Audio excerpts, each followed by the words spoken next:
Help us break down this mystery. Grab a seat, we guarantee you're in wonderful company, unraveling these mysteries with Mr. and Mrs. E.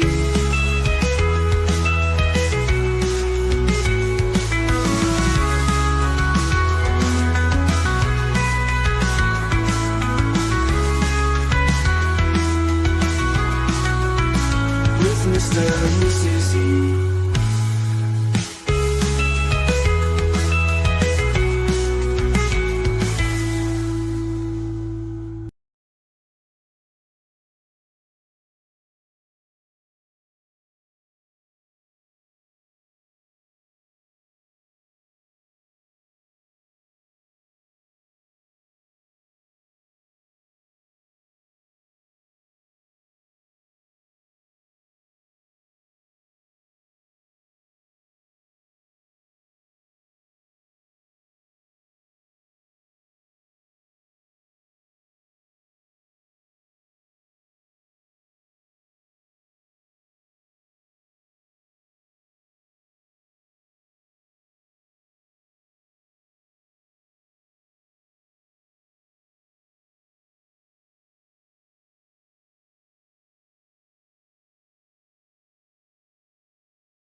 Launch sequence activated.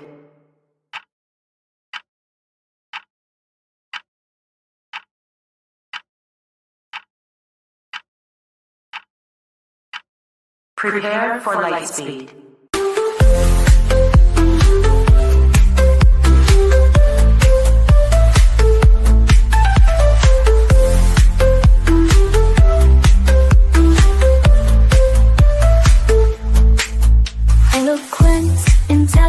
Keeping the missing relevant with Mr. E, Mrs. E. Let's not forget the sweet and E, and of course the best grand E, unraveling these mysteries.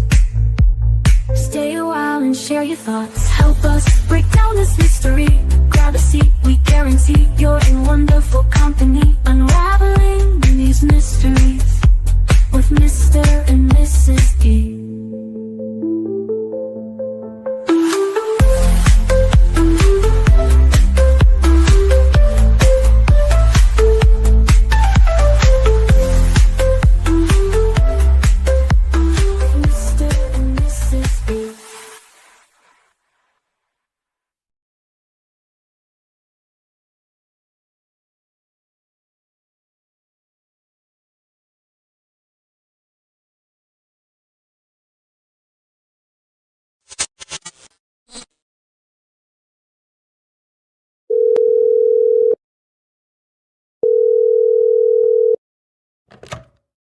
Auntie, is that you? Yes. Bring in the Crime Dawgs. It's time.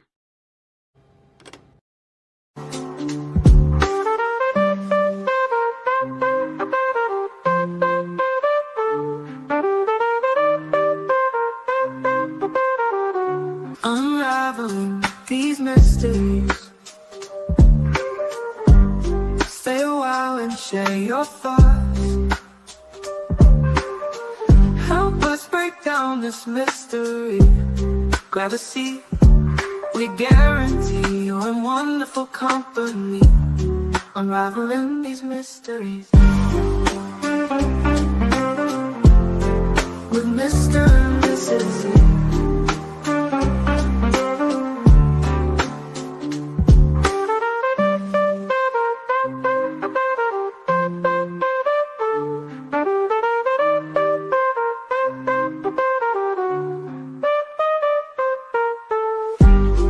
Unraveling these mysteries with Mr. and Mrs. E.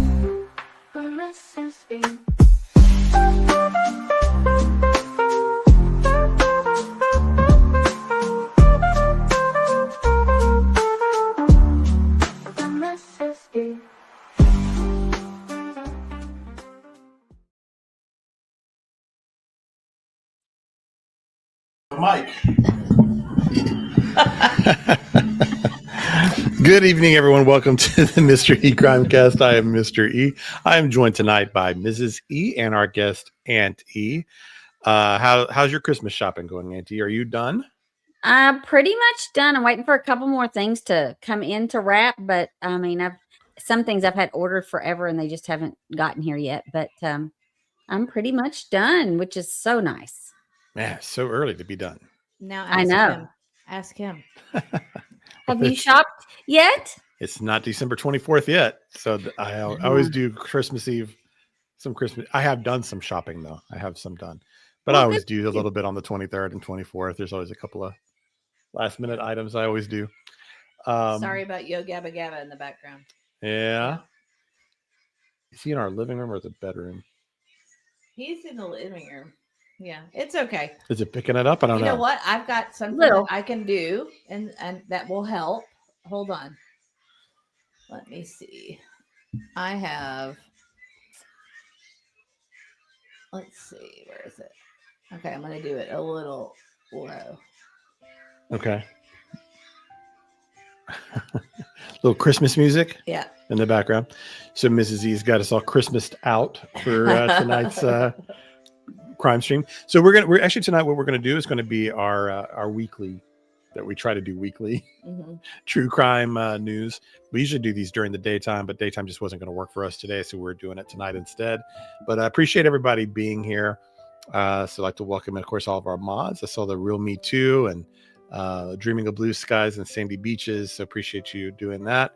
And I see all the orange hearts. We appreciate all that prayers and support also. So I will get into kind of what happened there and update with Middle E. Yes. Also, I'm quilting, says I've been waiting all week for Mr. E to say because I got high. Yes. It was a little impromptu rap session where I had there. Related to our poor judgment segment from a couple of weeks ago. I'm going to ask the buddy to, I'm going to mute us for a second and ask Sure. the buddy to turn that down a little bit because it's really loud. Really loud. It is loud.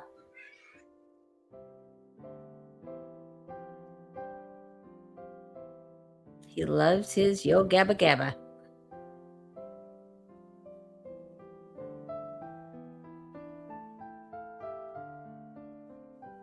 I don't know if I was muted or not, but You were muted. I was, because- okay. Yeah, I'm muted. Yeah. All right. Yeah. It was pretty loud, Auntie. You could hear it. Okay, yeah, then that means everybody could hear it too. So, Well, welcome people in. yeah. So, we had to take a little break. We were gone because we did have we had to go to the hospital and get a surgery for Middle E. He had swelling for a few weeks. Every time. I know. Boom. This Biggie slamming the door on his way out. Tell her what it reminds you of. Well, he always slams doors. So Biggie, our son with autism, when he comes and goes, he slams doors. Whatever. So if we say, "Hey, buddy, it's time to go to bed," or whatever, he comes down. He always slams the door on his exit. It always makes me laugh. It makes me think of Friends when the monkey Marcel, when he would exit and slam the door and like in anger or whatever. That's what it always makes me think of. But no, he's not upset. He just slams doors, But anyway, so Middle E, he had some swelling where the surgery had happened, and that could cause a lot of things. Could cause that. But then after the MRI, he had his regular MRI neurosurgery. When they looked at it, they wanted him to come back in, and it turned out to be strongly suspected to be an infection.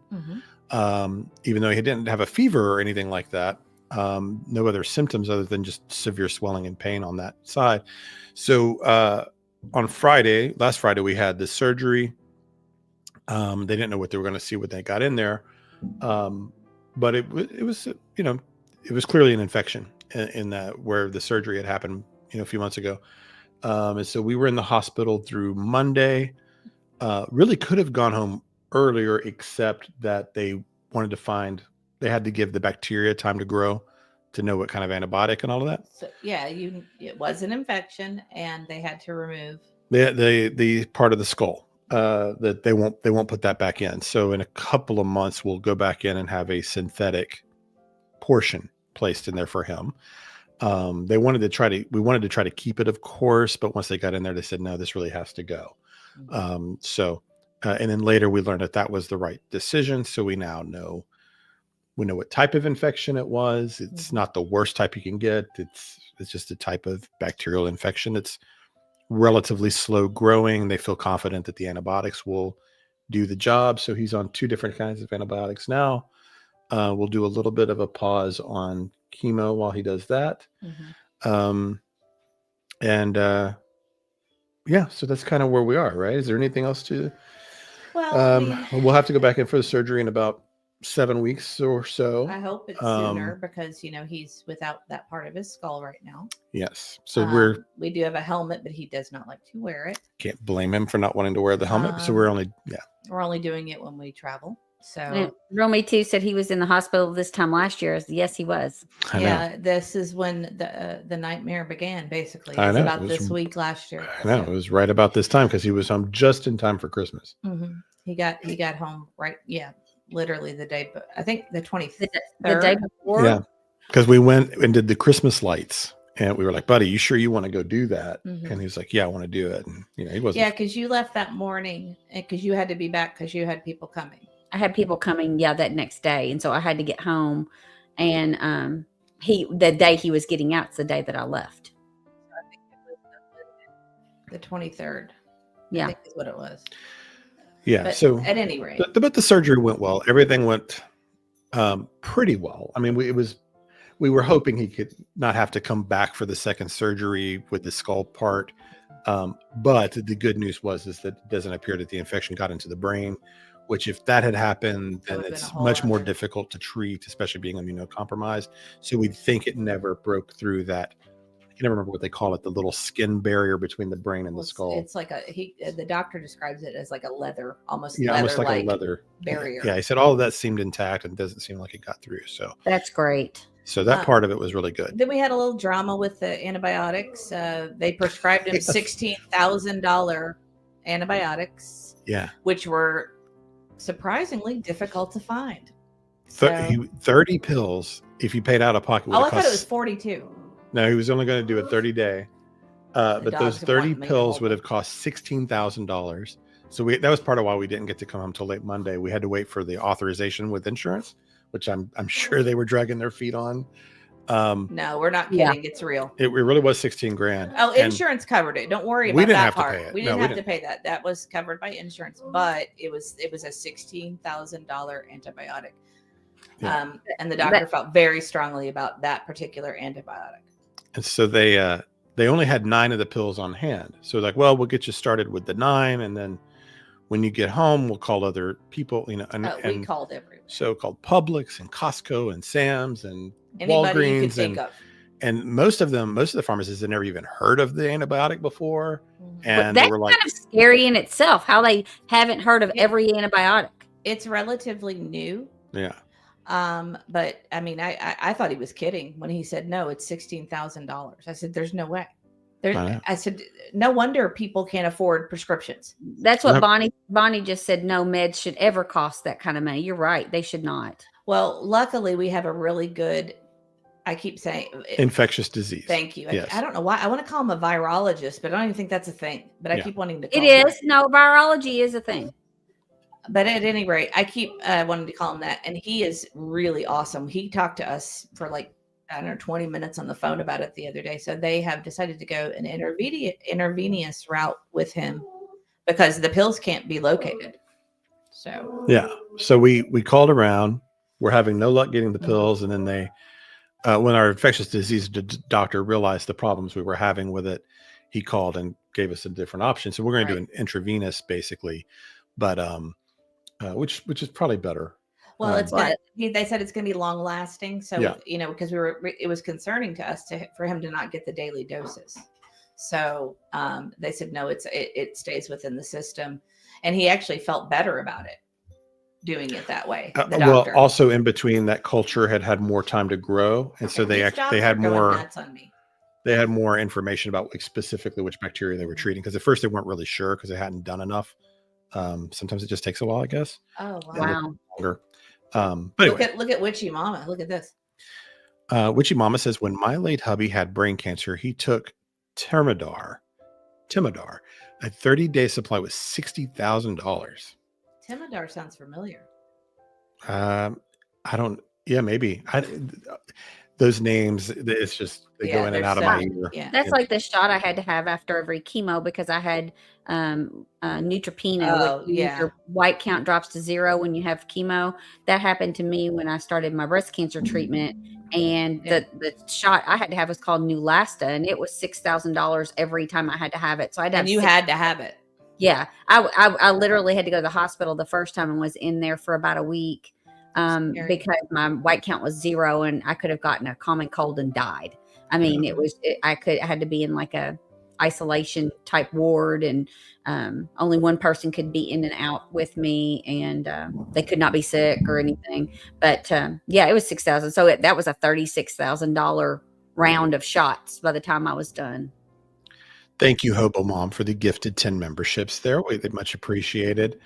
And then I saw, so thank you for doing that. It's very kind of you. And want to be sleuth and something says healthcare is freaking ridiculous in this country. It's so advanced yet inaccessible to many.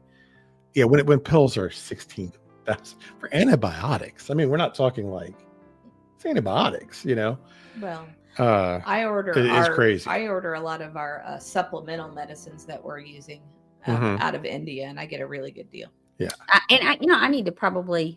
I'm getting ready to place an order, but it, wouldn't do you any good. Yeah, I can just get it sent here. It's just you have to worry sometimes that it's not going to get through customs. That happens sometimes, but you haven't had any trouble, have you? Nope. No, they did have to break my first order up into 2 because I'd ordered so much. But they do. They have to do that with me too because I ordered large, like 6 months supply. Well, Witchy Mama said that was a that was a chemo that crossed the blood-brain barrier to get to the brain. That's why you might have heard of it. It might have been one that we had discussed. It sounds familiar. I mean, that's not one he's taking. No, Similar name though. It's a similar name. So maybe it's a derivative of that. Because this is temozolomide, if I'm pronouncing that correctly. I didn't know if you were going to say it or not. I didn't want to say it if you didn't want to. I don't care. I don't know if I don't care. I know Middley doesn't These are care. our friends. Yeah, Middley doesn't care. And I know they all care about him, and they want to know what's going on with him. Yeah, and if Middley cared, we just wouldn't talk about it. But he doesn't care at all. He really doesn't. Yeah. So and appreciate everybody being in here. So what we're going to get into tonight will be a yes. Oh, I was just going to say his. You're noticing some more foot movement. Yeah. Otherwise, he's doing. Great. Yeah. His PT today was saying that even with him being in bed for 5 days or whatever, 4 days, I guess it was, that he lost a little strength, but she said he actually, since their last test, had made more progress. So he's able to hard to say, I don't know how to say it.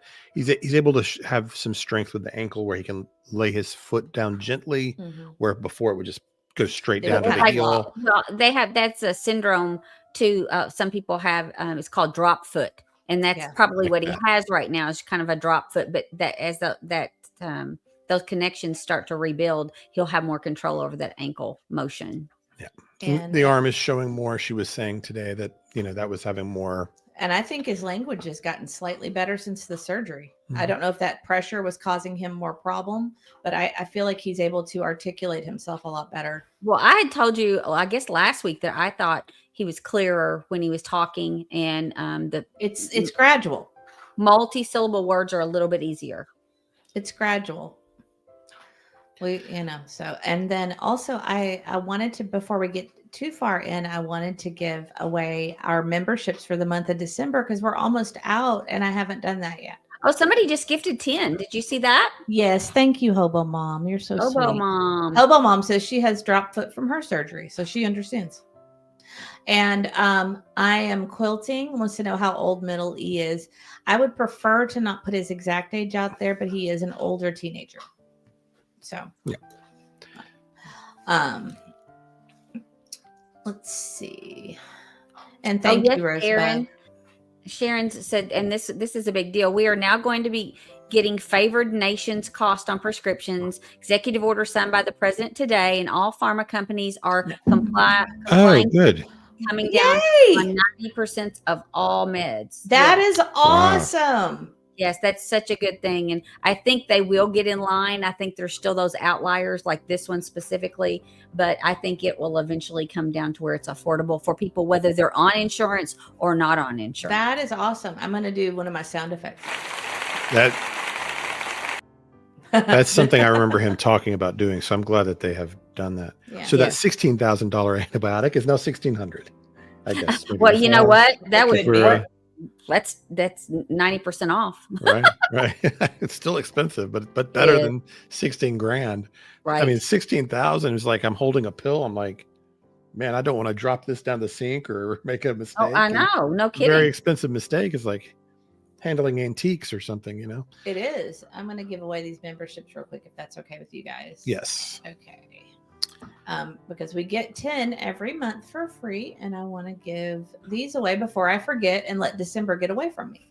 So if you've got one from Hobo's mom, make sure to tell her thank you. Oh yes, thank you. I'm out of the loop again. As soon as I feel like I'm getting started, I get out of the loop again. And here's 5 more. There you guys go. Very good. So welcome to our new members. We were planning on doing more Christmas trivias this month, but you know, unfortunately life happened. And as we always say, our family comes first. So we have to do that. We should be able to get one in before Christmas, though. You think we can do one Sunday? We've got plans Probably Sunday. not Sunday, unless we did it Sunday night. We've got plans. We've got plans all weekend, guys. It'd have to be kind of like a later at night, I think, if we Like, did I can do- Sunday. I can Aunt do E it. doesn't even know what we're doing in the morning, and it's kind of awesome. Oh, I know I don't. Breakfast with Santa. Oh, where at? I can't say. Locally?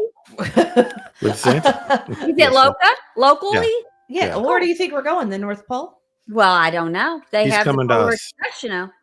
Yes, we're going to He's get coming out of up the here. house and go have breakfast with Santa in the morning. That'll be Uh, fun. Biggie required it. So he came home and told us we were doing it. Oh, I couldn't remember how we decided. That's we were how doing that got started. I couldn't remember. He Okay. came home telling us. So he knows we're doing. Rosebud, that's sweet. Oh, that's a great idea. Not the whole Christmas Carol. The whole Christmas Carol. I was thinking. Rosebud wants me. I was thinking. I was thinking the night before Christmas. That'd be kind of fun. Can We I do be? that. Not the whole Can I? Christmas Can I Carol. be Marley? I'm just kidding. We'll just act it out. We'll Oh, invite the every- Christmas Carol. I was thinking of. Twas the night before That's Christmas. what we just said. I got you. I'm a second behind. 10 seconds. Christmas behind. Carol's long. That'd be. I'll be Marley because That'd I have to can be be a out. I'll be multi-night- out, really quick. Oh, we play characters. Yeah. You want to do like? We can invite Justin and Josh and people over. Have them play the different ghosts. That would take like 4 days. That'd be fun. Maybe. How would we cast that? Who's? Yeah, I would. Can we? If we had thought of this sooner, Yeah. like, a whole casting would have been great. Casting for Have 'em- that? have The 'em true sub- crime people. Have them submit their dialogues or their monologues of their ghosts. That would be great. That's interesting. Rosebud said Josh can be the ghost of Christmas present. That Yeah, would he's be- kind of got the beard. He could do that, right? Isn't that past? Isn't Wait. present the one with the green, like the beard, and past is oh, am I crazy? I'm thinking of Scrooged. I am because too, my- and that's different. Well, future's the one that's basically the Grim Reaper, looks like, right? Right. So which one was the guy with the beard with the Yeah, green? I think that is present. Present. I think it's present. So what did Ghost of Future Past look like? Now I gotta Future find past. out. Or Ghost of Christmas Past? What did they Well, look like? it was in Scrooged. It was Buster Poindexter. Yeah. But what about what about the George C. Scott version? Because that would Gosh, probably I be can't remember. I don't even remember. Does anybody in chat remember? Ruby said she had a niece who was diagnosed with MS, and her injection Wow. cost $79,000 per injection. Wow. That's incredible. Let's That's hope that healthcare is going to be on the right foot soon, and these drug prices will come down for people. Because all they're gouging for people that have insurance is all they're doing is gouging the insurance companies. Well, yeah. There was something I was reading about someone that was looking at what it was costing, and they were charging so much more for insurance paid for it. It was like $150 if she paid cash. So she said, "Well, can I just pay cash?" I said, "No, you have insurance." Well, but I can't pay cash. So if I didn't have insurance, I could come in and pay. Insurance is a scam. They jack up the prices. It is. But we all are terrified to not have it. So They all own our senators. Okay, so they can't change it. Before we go forward, we could play that little game, or we could wait. That I told you I wanted to see if people could figure it out, or we can wait and do it later and have some levity towards the end. Yeah, let's do that. Let's do that. We've got a lot to get to. Okay. So for the last 2 weeks, of course, we've had a ton of stuff happening. So much so that I just know where we're going to get to all of this. Right. But I do want to start with a missing person story first. So I'm going to pull up her image. Oh, and that's a lady goes to Christmas Past in the George C. Scott one. Oh, I just can't I picture. thought it was 3 men. No, it's a lady. Do you want me to show you? No, I believe you. I just can't picture it for whatever reason. It's a lady in a white kind of robe. Thank you, Sharon. Oh yeah. That's easy. She's got white hair. Yes. Okay. I remember now. No, she's present. So who's past? So is that the guy in the? Oh my stars. Well, I'll get into this first. So this is our missing person, and her name is Alicia Bulia of St. Louis. She had gone to Washington State on November 2nd, and she's 26 years old. On the left here, you see this picture of her shopping. This is the last time she's been seen. That was on, that's on November 17th, and she had a rental car. She apparently was kind of an adventurous person, or is. So we don't know what's happened to her. And she had gone to Washington. She likes to go hiking and that kind of thing. So she had gone to get supplies, had a rental car, drove to Olympic Park, and has disappeared. Her car was still there at the park. And she had talked to her daughter before her trip out to Port Angeles in Washington. Everything seemed fine.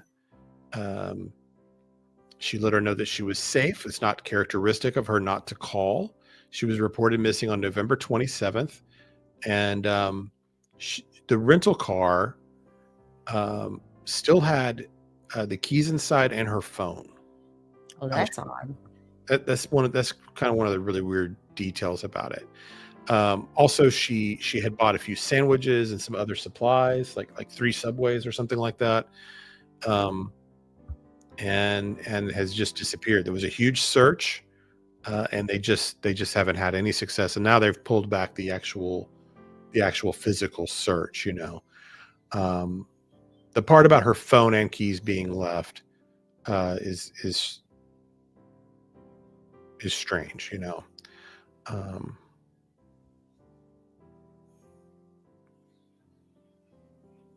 I'm sorry. That's wrong about the phone. That's a mistake about the phone. I was reading from the wrong list here. They are now calling it a clue-based phase of the investigation. So they are only doing searches if there's a specific reason. So she does have her phone or does not? Yeah, I was reading from the wrong missing person part here. So I apologize for that. But yeah, so her phone was not in the car. I wonder if there. Deanna said apparently no camera surveillance where she parked the car? ? Yeah, they don't say anything about surveillance. So here's the only kind of. Rosebud wants to know if she has mental health issues. I don't see that in this article, at least, that they say anything about her having mental health issues. But she found, April further told KSDK that authorities found Alicia's camping equipment and 3 Subway sandwiches she purchased at a Washington area Walmart. That was the picture we're looking at here. She added that police discovered an Olympic Park maintenance workers checklist and pool related equipment, which she characterized as strange. But park officials also told me that man was a question and that he was not being called a suspect.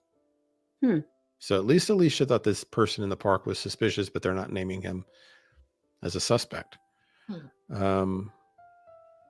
So, what happened to this woman? No idea.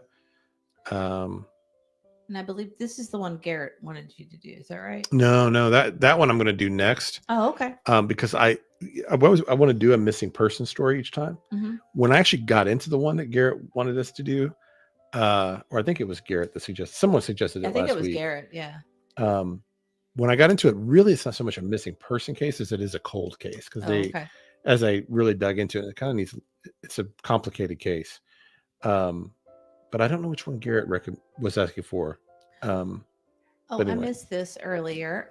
Bliss Blessing said continued pressure, middle incomplete healing. A member for 14 months. Thank you so much. You are a blessing to us for sure. We appreciate you so much. And Alicia Hot Wheels renewed her membership. Hi, Alicia. Thank you so much. We appreciate you. Sorry, I just wanted to say that. But having the 3 sandwiches, that doesn't make you, otherwise you might think, okay, she took her life or something like that. But why do you park your car, leave your sandwiches in your camping gear inside your car, and then that you're doesn't just gone?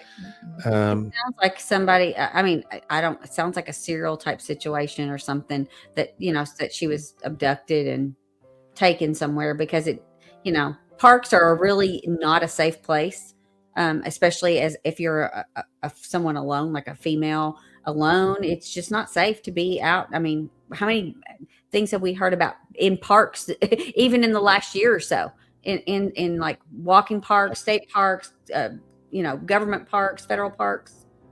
Right. I'll tell you. That's a great question, Cindy. Women going hiking and camping alone, to me, it's just a terrible idea. It is not. It's not. I don't think anyone should go alone camping and hiking. It's just. It's just not. There are so many cases, even with men. Yeah. That they go out and you never see them again. Remember that lady? It was a few years ago that she froze to death. That was camping. Was an avid camper. Had gone. Her family knew she was gone, and she just never came back. And they found her. And she had even written, if you find me and I'm gone, it's because I froze to death. Whatever. It was like a story that she had written to them prior to her being found because she was, out of range of cellular service, that kind of thing. And Cindy F asked, can they not do find your phone for the lady, or can Ellie check her pings? I'm sure they have, right? I mean, we didn't dig deep into this case. This was just one because we like to highlight a missing person every week. I just wanted to highlight it because I think it's possible in my mind, I'm thinking, okay, either something bad happened to her, she got taken away, or she started a new life, because sometimes people do those things. Maybe she just left the car, had another car waiting, got in and left. See, I would have taken my sandwiches though. But maybe you do something like that to stage it, to make it look like something sudden happened. Maybe, I don't. She may have had an accident. Maybe she went out, because sometimes out at these, if she went for, say, a 2-mile hike out somewhere, it's possible she fell off somewhere and had an accident. Well, I will tell you, when I was running all the time, I used to go running alone in the, not woods, but in wooded areas on trails, remember? Yeah. And I was in some pretty desolate places. Yeah, not smart. That's when I was in good shape and attractive. So. And, I mean, really, it's risky. And we didn't think twice about it, though. I'd get up early, I'd get up like 5, 6 in the morning, or it'd be late afternoon. I did it frequently. Also, Hobo's mom said her 2 boys go out hunting alone, and when they can't go together, they go out by themselves. Same thing with hunters. You should never go out alone, ever. Because anything could happen. Any accident could happen. You could twist an ankle, fall off a ravine or whatever, and you're stuck. But I don't know. I just think it's possible she's out there. So I just kind of wanted to put her face, and maybe somebody in that area saw that woman leaving, maybe by her own power or not. I just want to tell everybody we're not hurting our dogs. No one's hurting our dogs. You can't really hear them. Okay, good. They're kind of squealy in the background, just a little. Yeah, they're. What are they doing? Playing? Kinda. It's that time of the year. You could call it that. They got in trouble like a couple of teenagers this afternoon, if you know what I mean. Yeah, but they're fixed. I know. It still happens. Oh, that's so weird. Mhm. And then they get stuck and That's exciting. It is. Yeah, and then they cry. And then there's really not anything we can do about it. So this was the case that I was originally going to do as our missing person, but really this is such a complicated and Aisha. yeah, this was one where it's like, oh man, this really, I didn't know anything about this. Oh, thank you, Deanna. Some of you might, and I don't know who recommended this case, but I understand why you wanted us to talk about it. It is in some ways similar to other cases we've covered, but very different in its own way too. So this is Aisha Degree. This case happened in Shelby, North Carolina. Sometimes you'll hear her referred to as Shelby's sweetheart. It's kind of the nickname for this She's little adorable.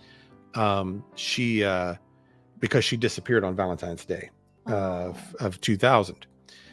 So this is one of those stories that's all. I'm sorry. What? There's a funny comment. No dogs were injured in the making of this live stream.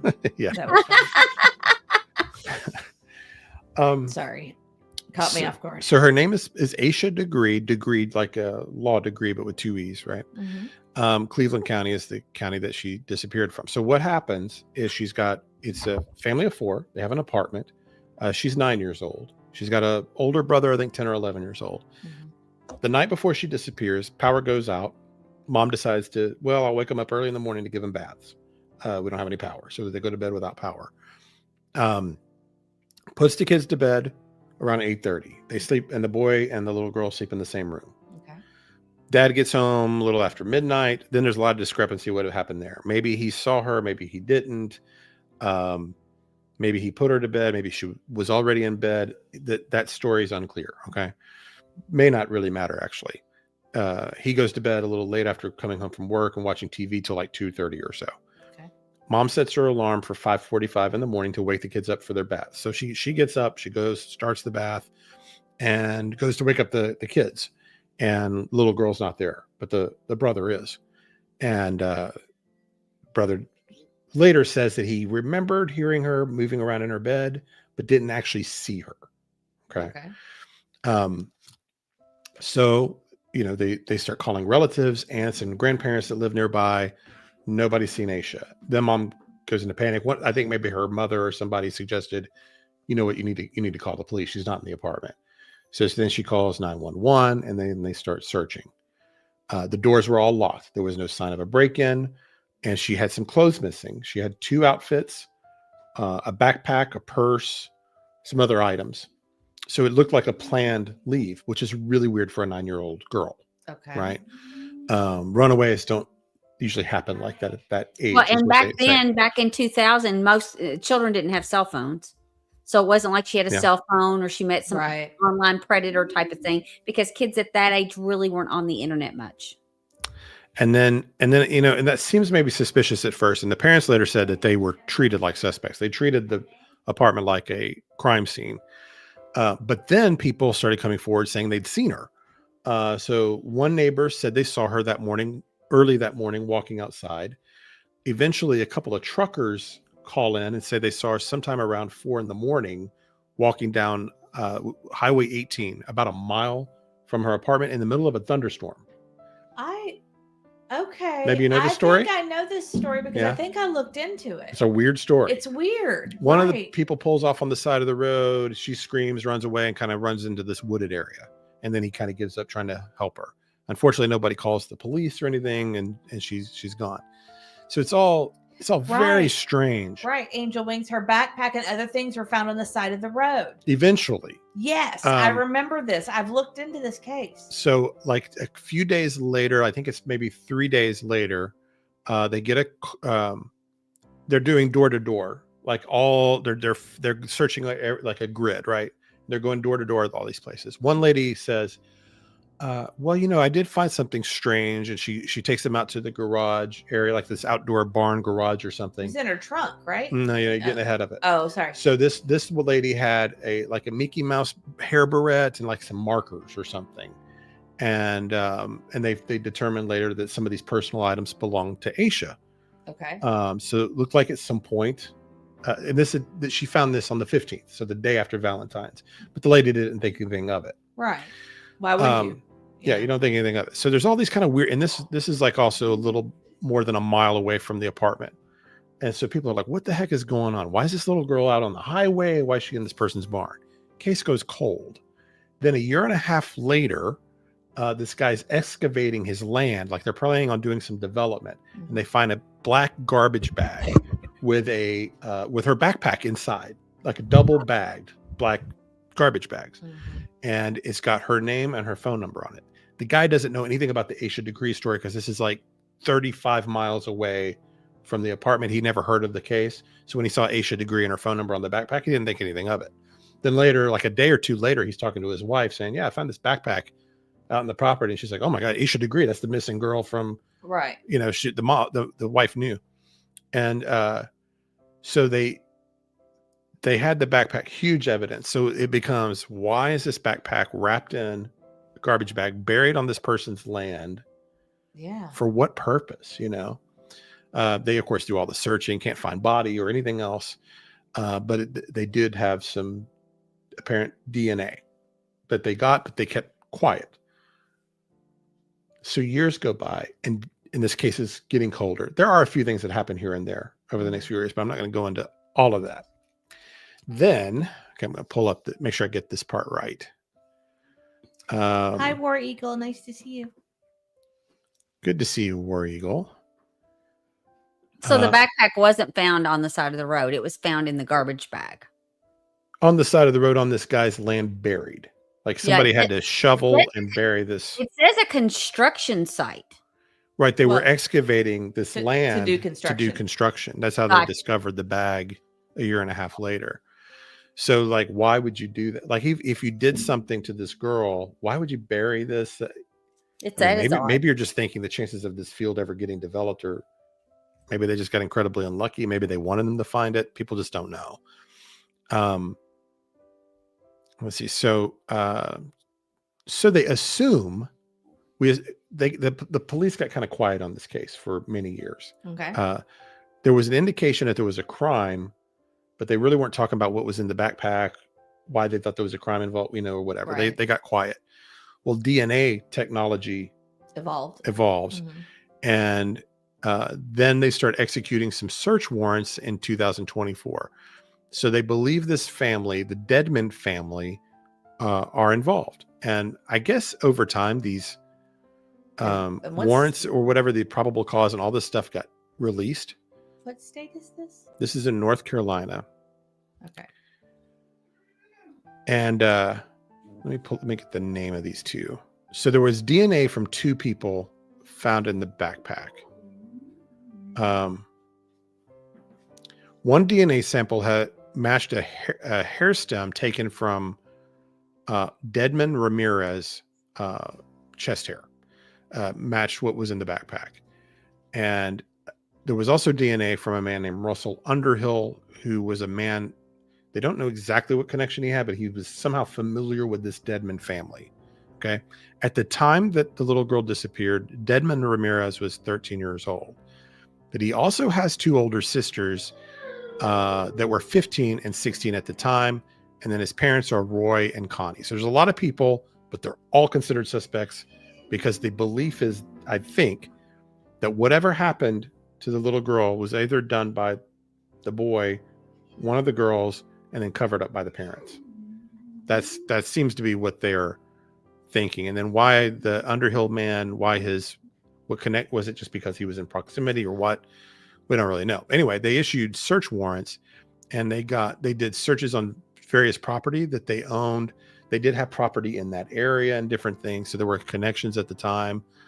And then I'm not going to get into all of this because it is very complicated with the DNA part and what's the search warrants. Very sad. But they ended up seizing their cell phones. And I don't know how this got released, but they released the texts. There were texts that they believed held evidence to their I remember this because I remember what my conclusion probably was. So I probably have the same conclusion. One bit of evidence they had is that a man came forward who was friends with the two sisters and would party with them when they were in their 20s. And he says that the one whose last name is Capel now, and Foster, those were the two. So Foster said, according to this man, I killed Aisha Degree. And that the other sister at the parties told her to shut the F up. And he was positive, 100% positive that that was how the conversation went. Apparently, Foster was drunk when this occurred. So they have that admission. Of course, that's what that is. So they seized the phone so they could get these texts. And I kind of want to read these texts. If I think this will be interesting. Okay. So I'm not sure how to do this where it'll be clear who's speaking to who. But this part is Capel to Foster. Foster's the one that claimed that she killed. And these are the Aisha. two sisters talking back and forth. Yes. Okay. They think it's our shirt. It's not her shirt. Her mom said it wasn't hers. I don't remember that shirt. I'm scared though. Dad is probably going to be a huge suspect. The next day, Anna Lee, another sister, says to Foster, Lizzie, you don't need to be talking to anyone. I'm at the lawyer's office now. The brother Deadman says to Foster, they advise we should all not talk to them. Without representation. Then Foster says to her ex-husband later that day, this is going to get nothing but worse. I'm talking to my doctor at 5 to get something for my nerves. I'm just so worried, so worried. I mean, it's a nightmare that's going to keep getting worse. I can see nothing good happening anytime soon, and I'm an optimist. Her ex-husband says, oh no, I hate it for y'all. She says, there is no way this is going to be okay. And this is all back in September of last year. Then Foster says to Capel, I just talked to our lawyer. The theory is I did it. Accident, covered it up. Her sister says back, no, why would it be you? She says back, that's what he said. Then later, Foster says to her ex-husband, I feel so horrible, so horrible. I don't know what to do. I caused this. Then her ex-husband says, no, you didn't. Later, Foster says to Capel, hey, is everybody mad at me? Capel says back, nobody is, Lizzie. This is not your fault. A couple of weeks later, on September 29th, Foster says, I'm just so anxious about what's going on behind the scenes. What are they doing now? What's going to happen to me since I wouldn't talk to them? And then in parentheses, it says Foster was referencing when she was approached by law enforcement on the 28th, which was the day prior. I'm afraid it's going to get worse. Well, he told me it's going to. Then Capel says, I know, girl, I'm a disaster. I think if they come at you again, you just go and be compliant. That's what I'm planning on doing. Then Foster says, I think so too. Honestly, I mean, I want to do what Dad says, but damn. Capel says back, and maybe we should have let you do what you originally wanted to do. And then Foster says, I don't know. I really don't know. Capel says back to Foster, right. You don't want something we do or say to impact him, but we also can't be living like this either. Capel says, I mean, I told him I'm not going to do that. Foster to Capel, right. Oh, you did? What did he say? Capel says back, it's not worth our mental health. Foster says, right. Capel says, he was just I will call Teddy. We can get a polygraph with the honest people. Teddy's our lawyer, by the way. Foster says to Capel, oh, okay. Then Capel back to Foster, I really just don't have it in me to go through what you have been through. Foster says, it's been hell. Capel says, just hearing about your situation has made me a disaster. Hearing about it. Foster says, oh, I'm sorry. Capel says, I just can't even imagine going through that. Then Foster says, but y'all have dealt with other stuff that I haven't. Oh, wow. So then there was at some point, they had issued that they were looking for a green car. They did find a green car.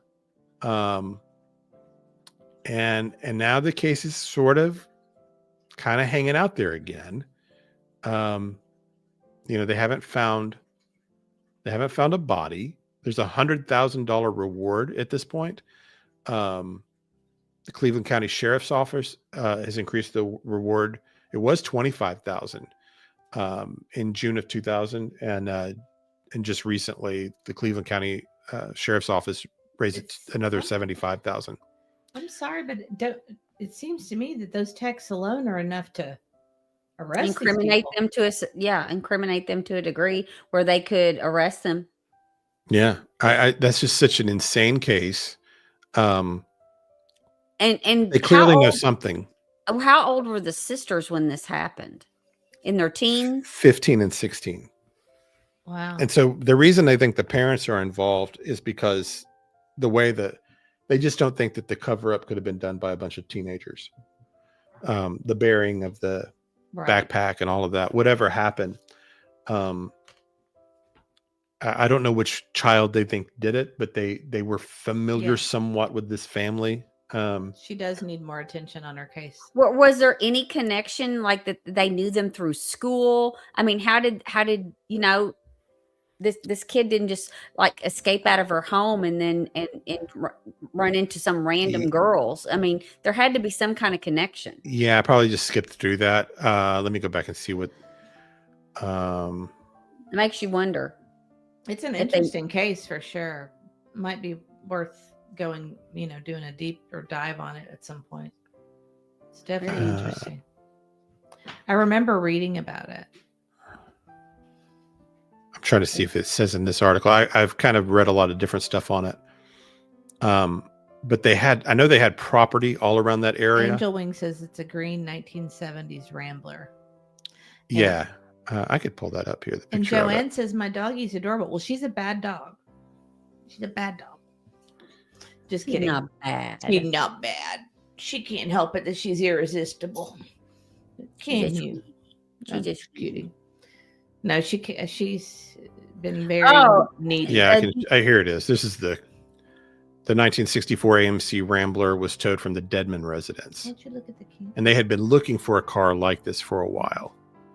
It says that Deanna said, isn't it thought by some to be a hit and run by the teens and they panicked? Right, Deanna. That's what I had kind of thought. Okay. So she might have left her home with her backpack and stuff, like she was going to run away or something, and she was on the road and was hit. That car looks damaged up there, doesn't it? It sure does. It's an old beat up car anyway. Yeah, but I mean that looks like they hit something. We're not going to sit up here and chew on our nails. We're not doing that. And why would you keep that car like that? Maybe you didn't want it to ever be evidence. Didn't want to sell it. And Sammy said, still don't know where Aisha was going on in the middle of the night, but a theory is that the daughter was drunk driving green Rambler and hit Aisha. See, that's yes. I feel like we've talked about this before, guys. No, we haven't talked about it. Maybe offline. I don't know. It doesn't ring a bell to me. All right. Well, we discussed it anyway. I'm glad that you're shining light on it, because some of these cases, even though they're very old, can still get solved, just like we learned about the other day. I don't know if you want to talk about that one yet or not. Yeah. Transition to that one. Which one? The missing yeah, we can do that. I just wanted to say on this that that's part of why I wanted to talk about this one is just 25 years and they're still working on the case. They're still DNA advancements. They raised the reward 25 years later. It's just good for them to not give up on it. And they've had you had the guy come forward where somebody confessed because they were drunk, and all that stuff helps investigators.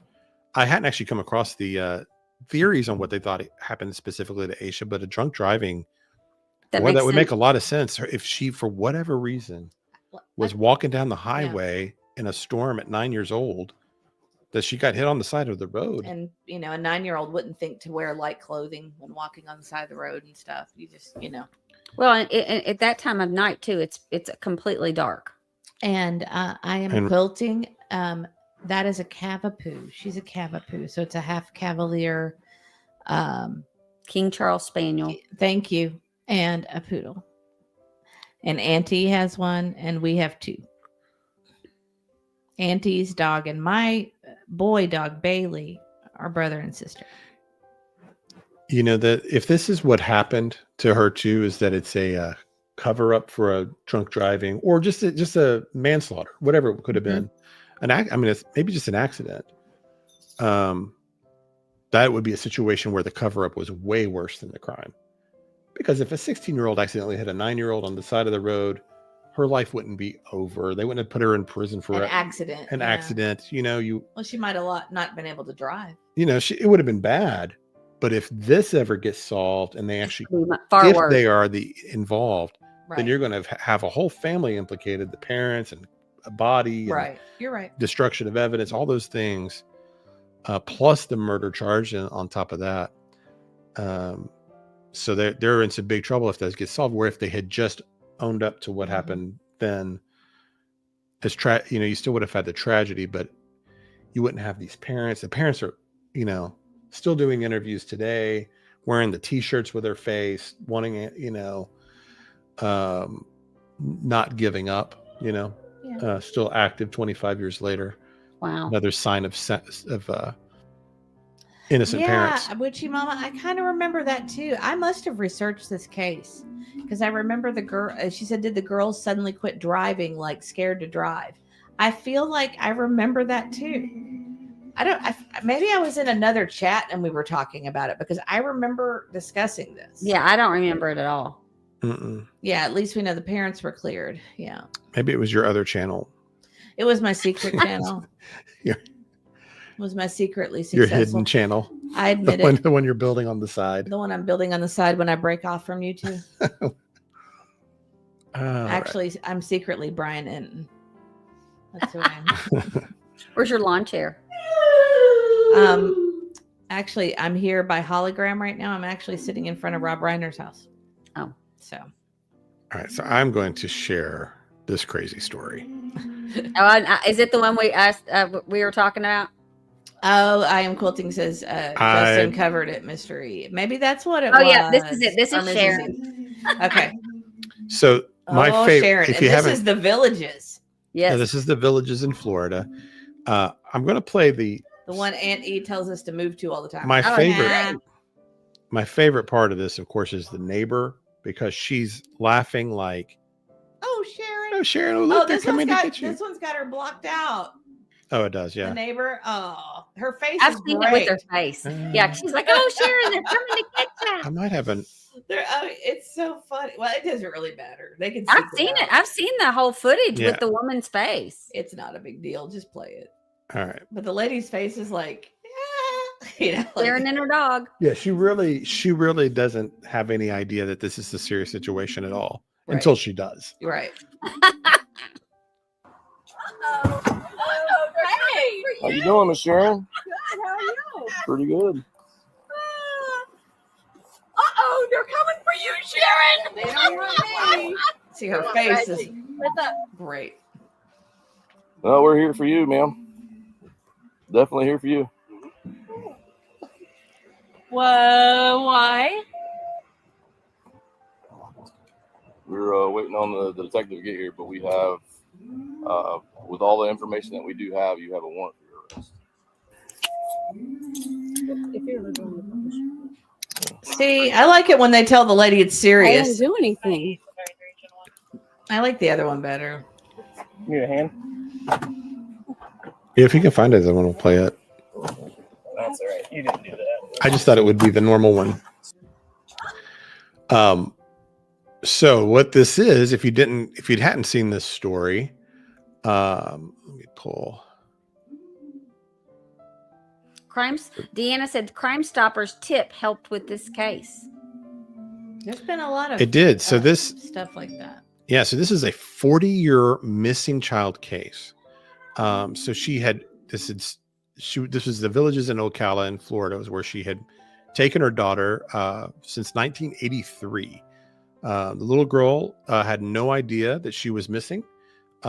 She had disappeared from Jefferson County, Kentucky. Apparently, it was more of like a custody issue, and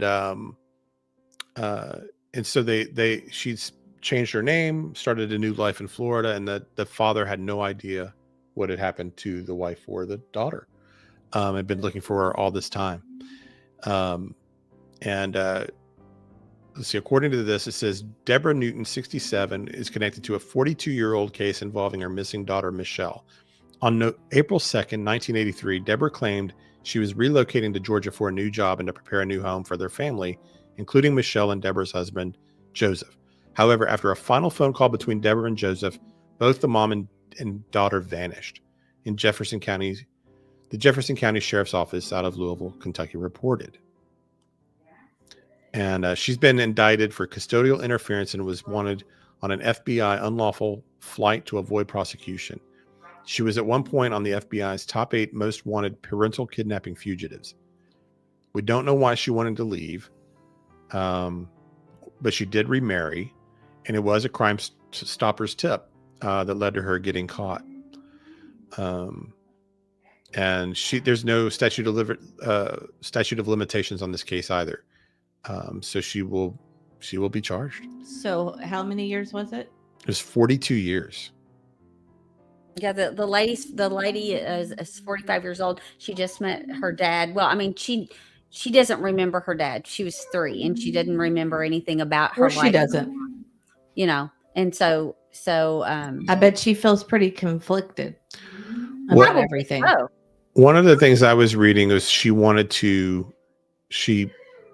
know both of them, understood, and wanted to develop a relationship with the father, but forgave her mother, I think.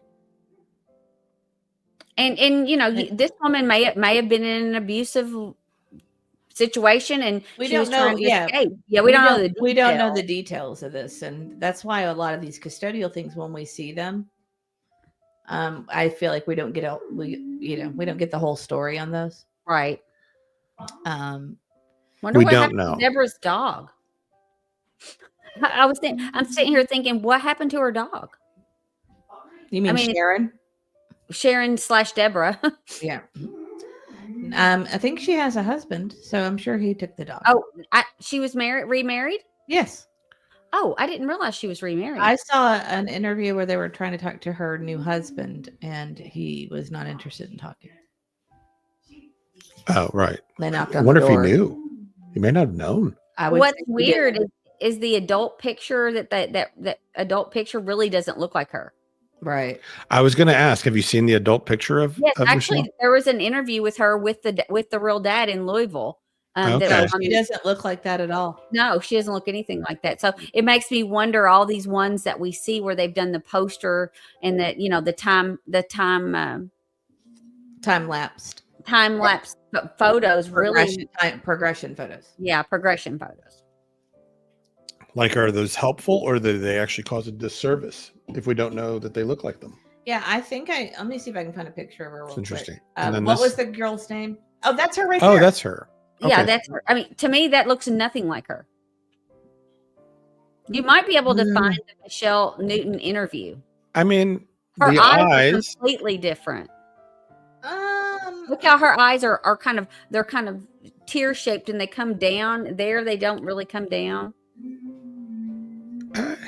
No, It's not close enough to be. Sammy, she was divorced from her husband. He just had custody. Of No, the she wasn't divorced. No. She wasn't. No, she No, she was- told him she was getting ready for a new job in Georgia and left, and then they had some phone conversation, and she disappeared. Oh, I misunderstood. crazy. So multiple charges. Do I hear Granny? At least I Yes, wonder, like, she's struggling. Her sound is not working on our podcast, and she was telling me, "You don't have any sound." And I'm like, "No, you can't hear." you have these Hi, cases. Mama. Can you hear that? Yeah, I In the room. only two things that resemble- I think it resembles her actually. Too. I- It's the actually hair's think different. that- If her I think hair she's was actually straight, prettier. Well, she is prettier than the future. I actually think the age Picture. progression looks like about a 15-year-old if you look at it. Yeah. Oh, let me go back. I think it was an anonymous tip that turned her in. It was a Crime Stopper tip. See, I just don't think that looks like her.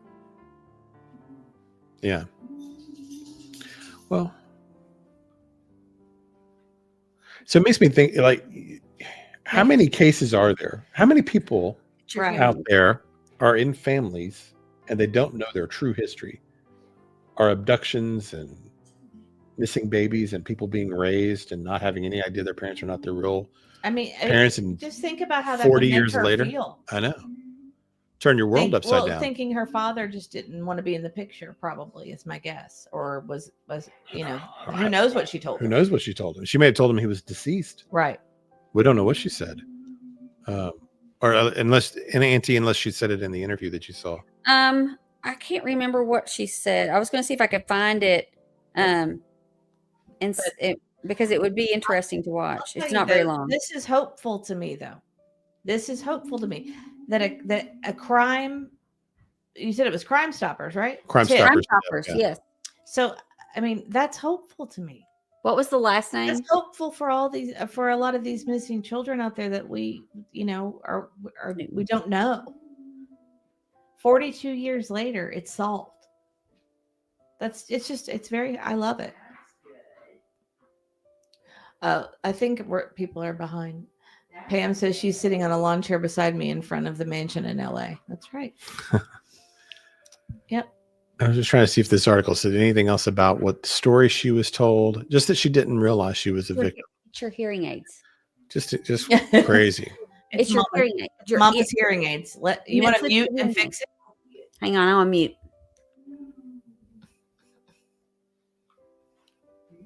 Mama relies on her hearing aids. Or Granny relies on her hearing aids. They're hooked into her phone, so if they're not working right, then she can't hear.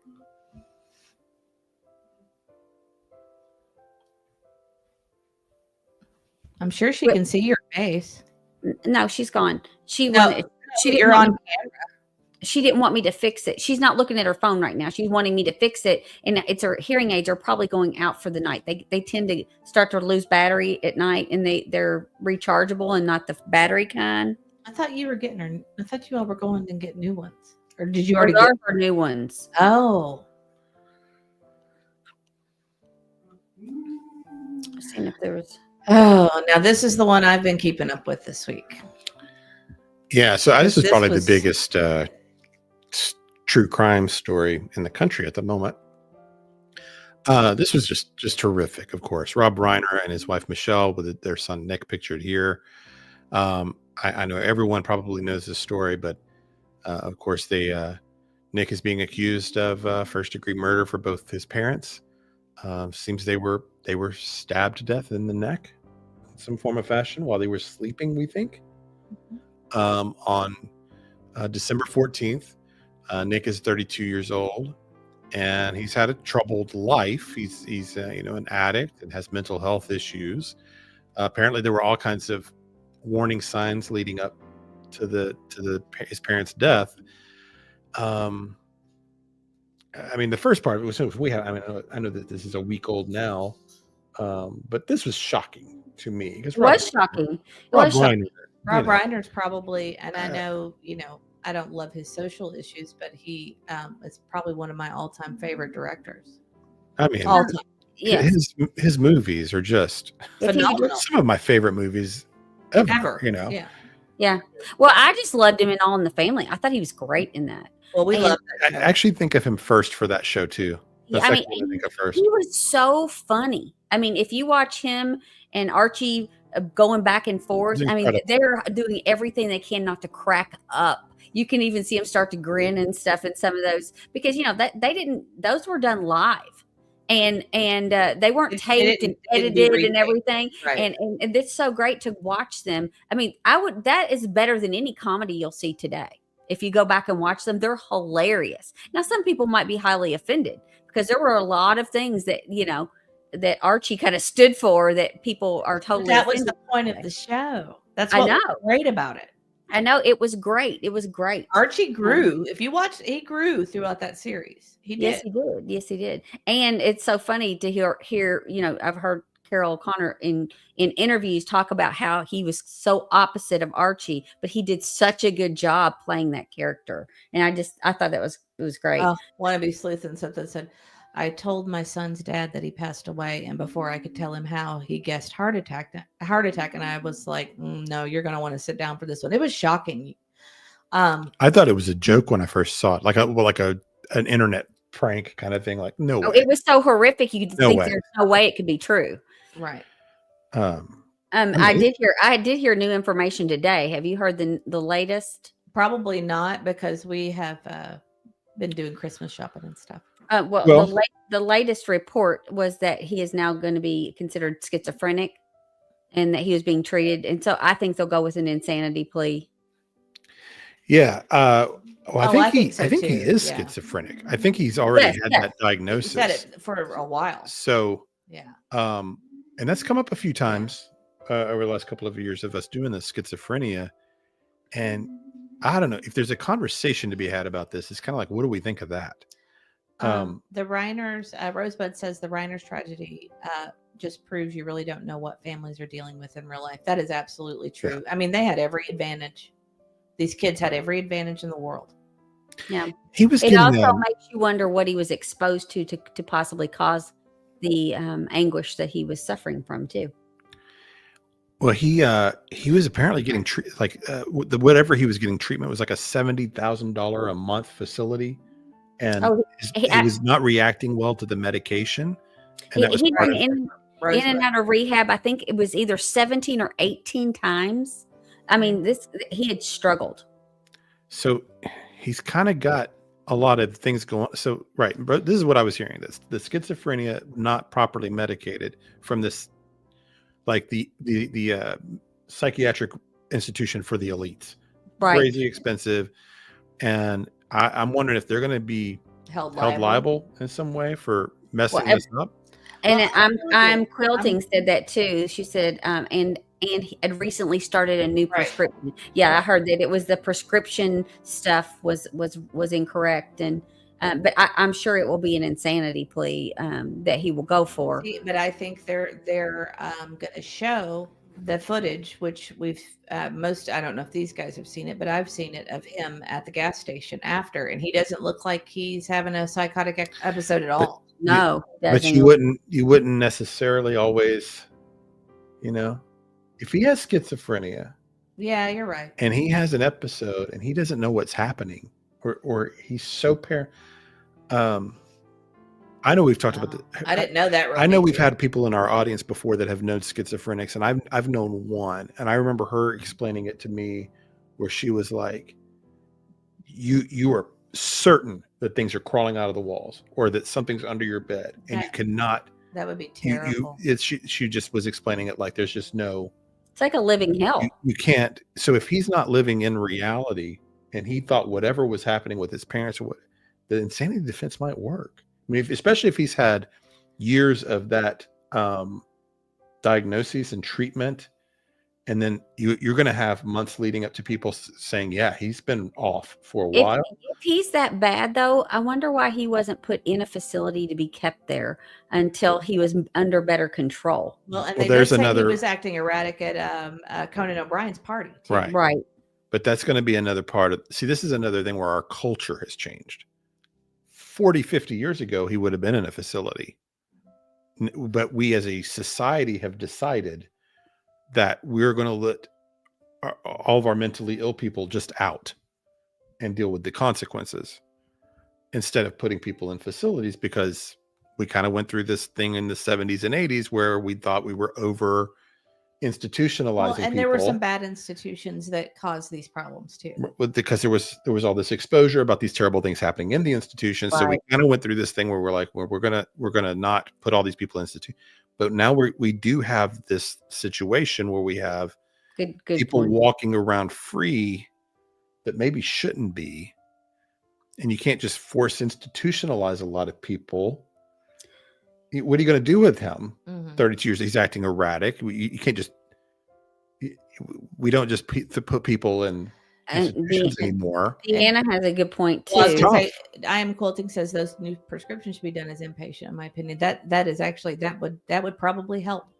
Really would. And then Angel Wings, I also heard he stopped taking his medication, and that's another risk that I've heard with people with schizophrenia is they start to feel so good and so normal that they choose to stop taking their medicine because they think they don't need it. That's actually what happened with the girl that I knew. Right. She would feel like she had it under control, quit, and then things are crawling out of the walls. Yeah. And then Deanna said, Rosebud said, the amount of drugs that he has done over the years, then diagnosed with schizophrenia, and then more drugs to combat that just seems to me like he was a ticking time bomb.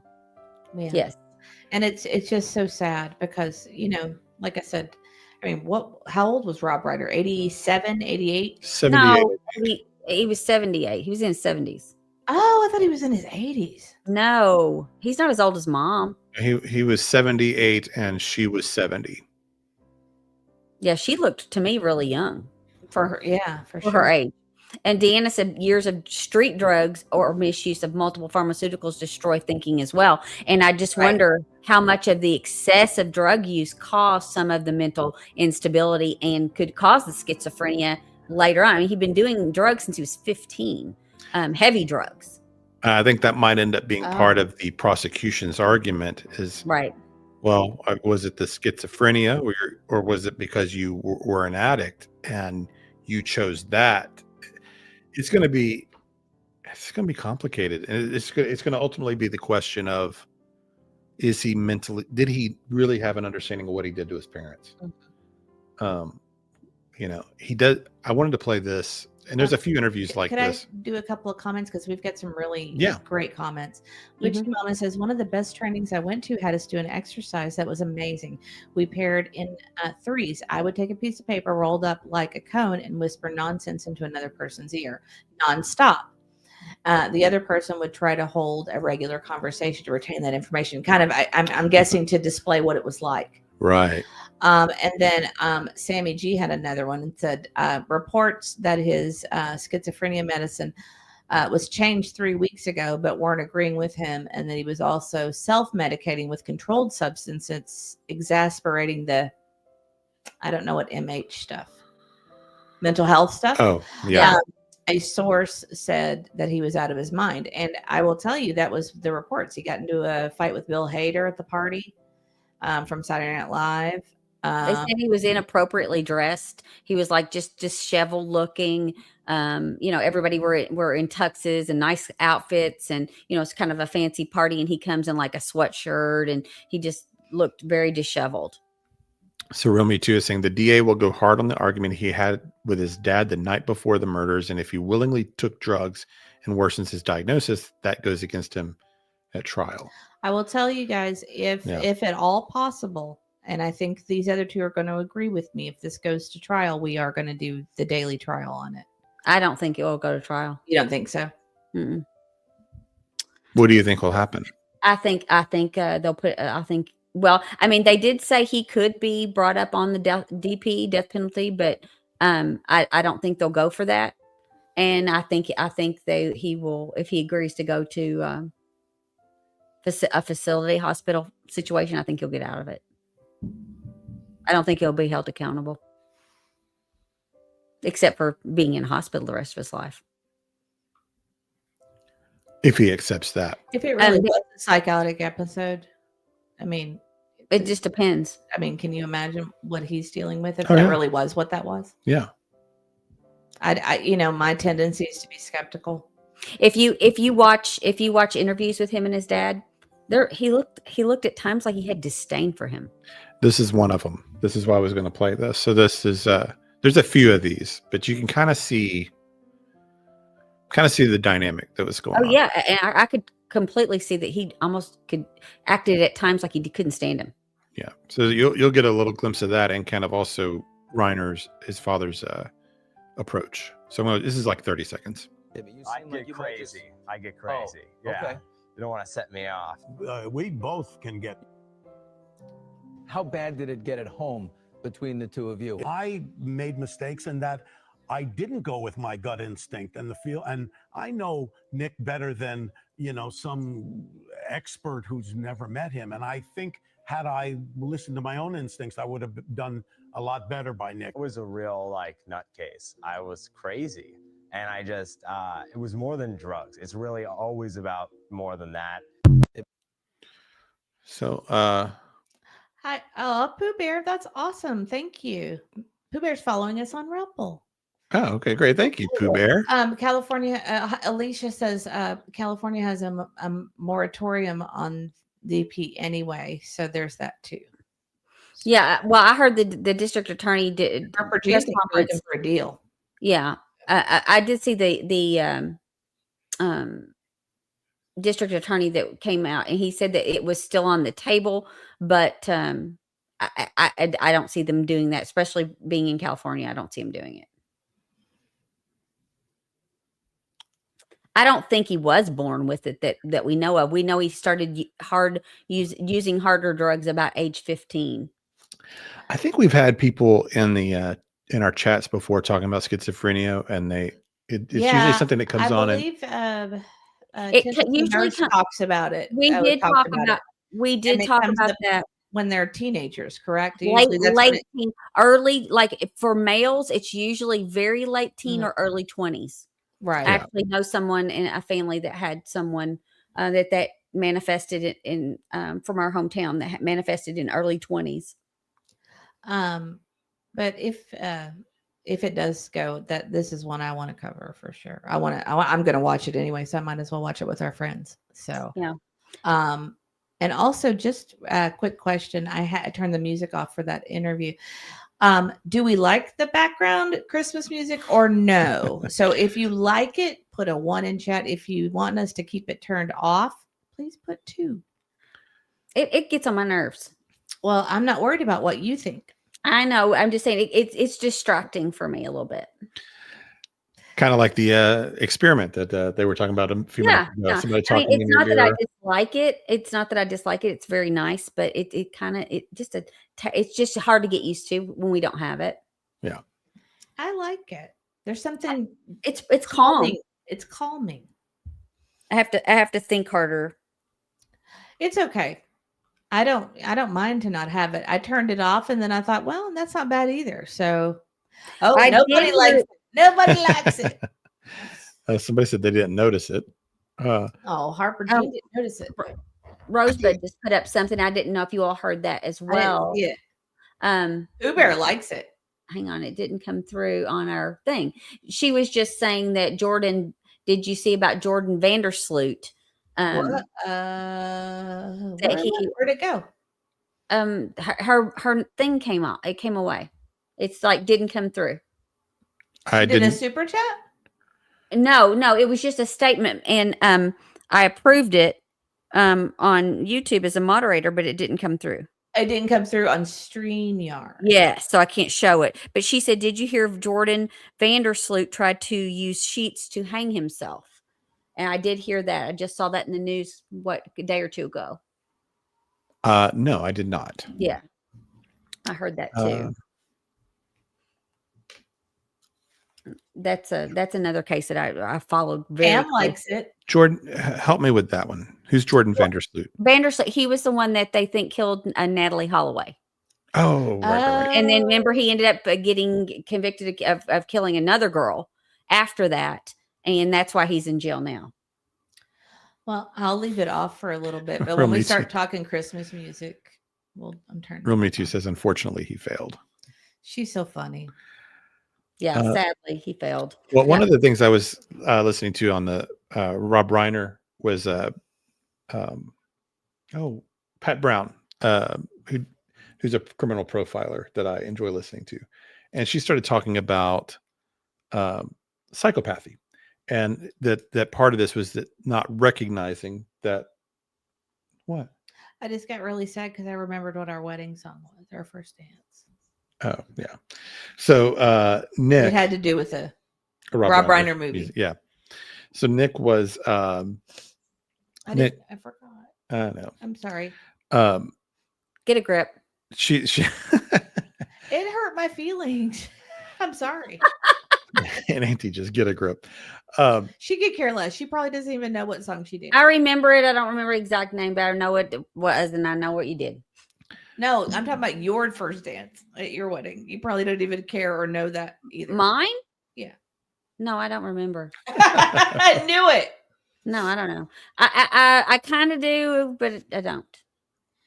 I remember your son, but that's my son was awesome. I remember that too. But that also wasn't that long ago. I know. Yours was a long time ago. Okay, sorry. Yes, Joan, he did not off himself. Joan said she saw a post that he was found hanging in his cell. He did not off himself. Well, Pat was talking about how people need to be able to recognize psychopaths in their life. And she was saying, now obviously she's not a psychiatrist. She's not saying that Nick is a psychopath, but that he did show some signs. And she was talking about some of these interviews. She said there were signs that there was a problem here, and just ignoring them and pretending that like they're not there is not really a good thing to do. But she referenced this test I had not heard of before, but it's called the Harris psychopath what is- Psychopathy. Thank you. psychopathy checklist. And I guess this is what they have used since the 1970s. There have been some tweaks to it, but I just, because I didn't know what it was, she was saying that he met a lot of the items on the checklist. Of course, you would have to do a deeper evaluation Wow. to know, but I thought it was an interesting That is list interesting. if you suspect you have someone like this in your life, or you're looking at someone in true crime and kind of wondering, do they have these type of traits? What are the professionals actually looking for? See, And- a lot of these are antique. So you could test yourself, you could test your family members and just see. See, poor behavior control, short-tempered, So I know it's kind of small here. I don't know if everyone can see it, but early I'm going to behavior read. problems. There's 22 items that they look for, and they define them as definitely present, possibly present, or definitely absent. And I imagine that the more definitely presence you have, give you a higher score, higher likelihood of being a psychopath. And she says that at this point, once you recognize someone as being a true psychopath, like she thinks Nick likely is, those people, you have to just remove them from your life. It's too late. There's no coming back from people that are that disconnected. But anyway, so the first one you look for is superficial charm, which you see in a lot of people that know how to turn it on, then turn it off. I didn't think he seemed very charming. Well, I don't know how he could be at times. Maybe previous diagnosis is a psychopath or something similar. So if you have this for him, he's got the schizophrenia. But I was kind of thinking this also in terms of other. Yeah, with your trackpad. Yeah, I could do that like that. Yeah, That's better. Yeah. Is that good? Yeah. Like Yes. So 3 is egocentric, grandiose sense of self-worth. Aunt E. Proneness to Yeah. I'm teasing. I kid. proneness to boredom or Auntie. low frustration tolerance. Okay, here we go. I mean, Okay. So people that are she's not a pathological liar, though. She doesn't do that. pathological lying and deception. A lack of sincerity is number 6. No, that doesn't fit. A lack of remorse or guilt. Totally. Which that kind of makes sense with a lot of people I'm that just we've kidding. looked at. I'm totally kidding. I was going to say I don't really do anything to have guilt for, so I don't really have guilt because I don't or remorse Lack of because I don't do anything. empathy. Lack. have Well, a no, lack. you're skipping. So lack of affect and emotional depth. That's not true. I'm totally kidding. Callous, lack of empathy. A parasitic lifestyle, so a user, right? Actually, I know a lot of people who would fit in, and not Aunt E. I'm totally I know. kidding. I'm just giving her a hard time. See, I'm it's thinking easy. more in terms of people we've looked at. Right. Oh, I'm thinking of some people that we have on our suspect lists. Yes, various For certain is what I'm crimes. thinking of. Yes. Short-tempered, poor behavioral controls, Oh. promiscuous sexual relations, early behavior problems, lack of realistic long-term plans, impulsivity, irresponsible behavior as a parent, frequent marital relationships, Huh. Huh. juvenile. Like 6 or so? Or Yeah, 5 or right. 6? I'm telling you, you could go down through here and make a checklist, and I know somebody that would hit almost every single one of these. That was an interesting list. Mm-hmm. Hi, PJ. Juvenile delinquency, poor probation or parole risk. Huh. Number 20. 20 is failure to accept responsibility for own actions. 21 is many types of offense. And then 22 is drug or alcohol abuse, not direct cause of antisocial behavior. Would you look, So meaning that would you look at sometimes Roman too? people, Yes, I believe it is for the real Me Too. it is crystal clear. I wasn't thinking just of that person, but of course, that is one of the people that you think of. But it's interesting. There's people I've known. I wonder that what fit a lot of these.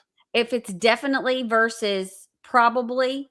And as far as the scale goes, like how many? Wonder what the score Can you is. scroll because back up? I was going to say Yes, we could definitely. almost It's definitely present. not live. No, we can't do that. Not live. We can No, do but this I think offline. I think we need to do this offline and just to see what scores. Do you have a score range on this test?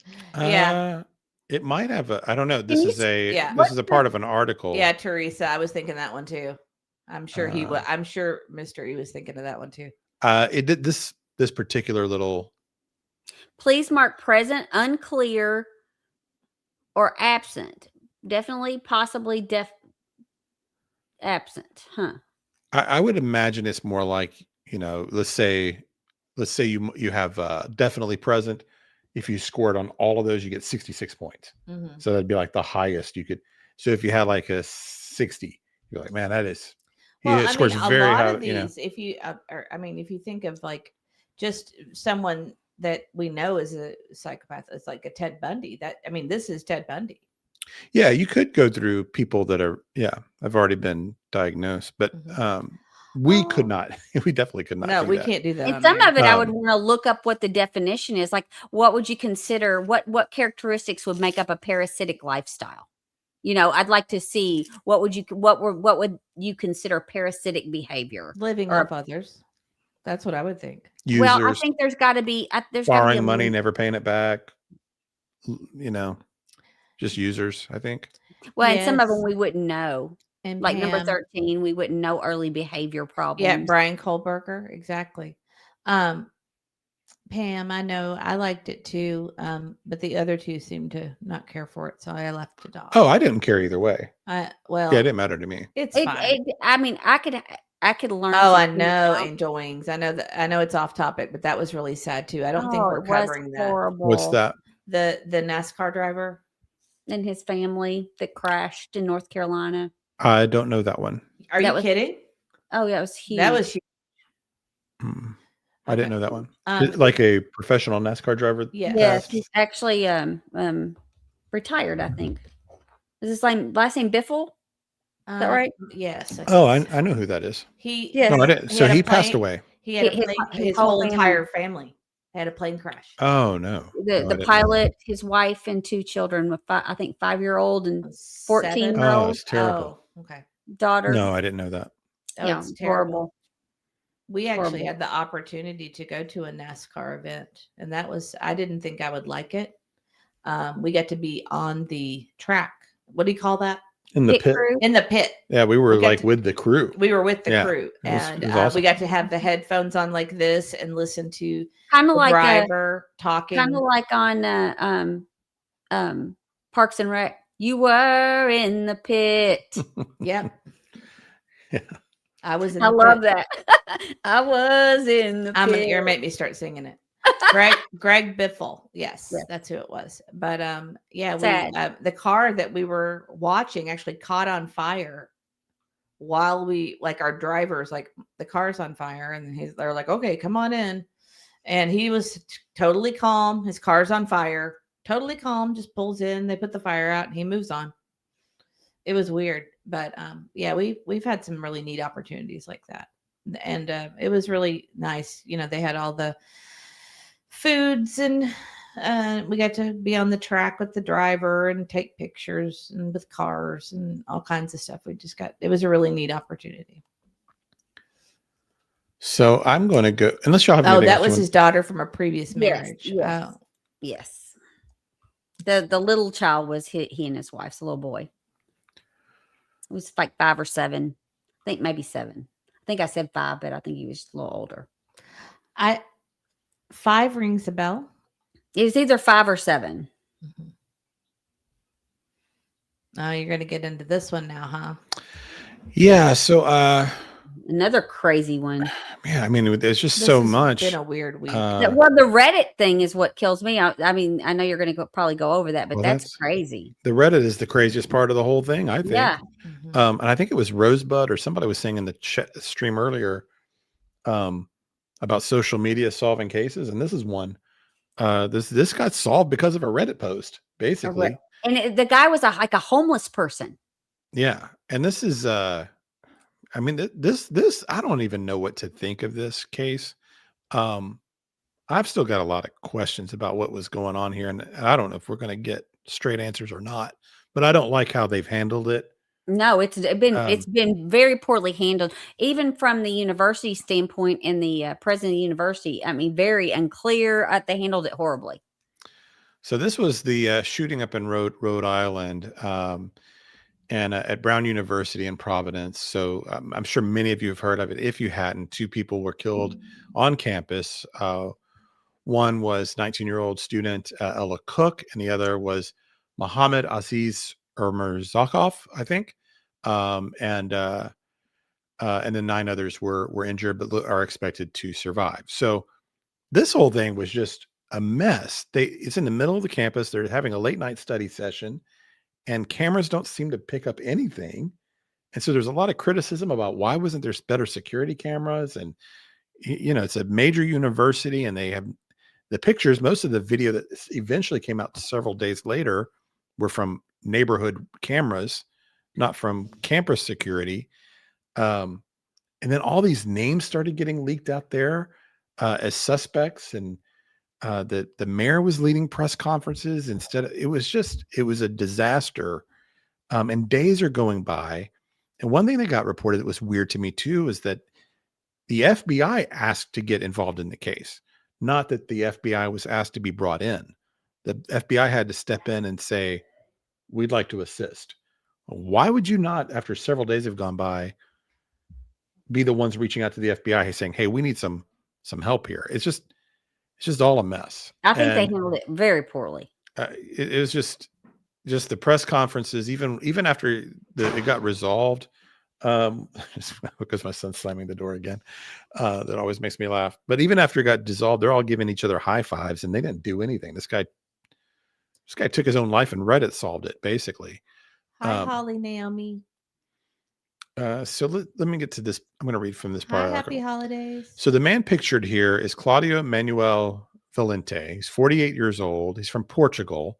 He's a Portuguese national, and he ended up being tied to another murder that happened the next day of an MIT professor.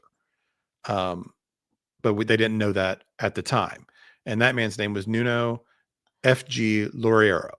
And he apparently was an exceptional neuroscientist, just a brilliant man. He was, he was the director of the Plasma Science and Fusion Center at MIT.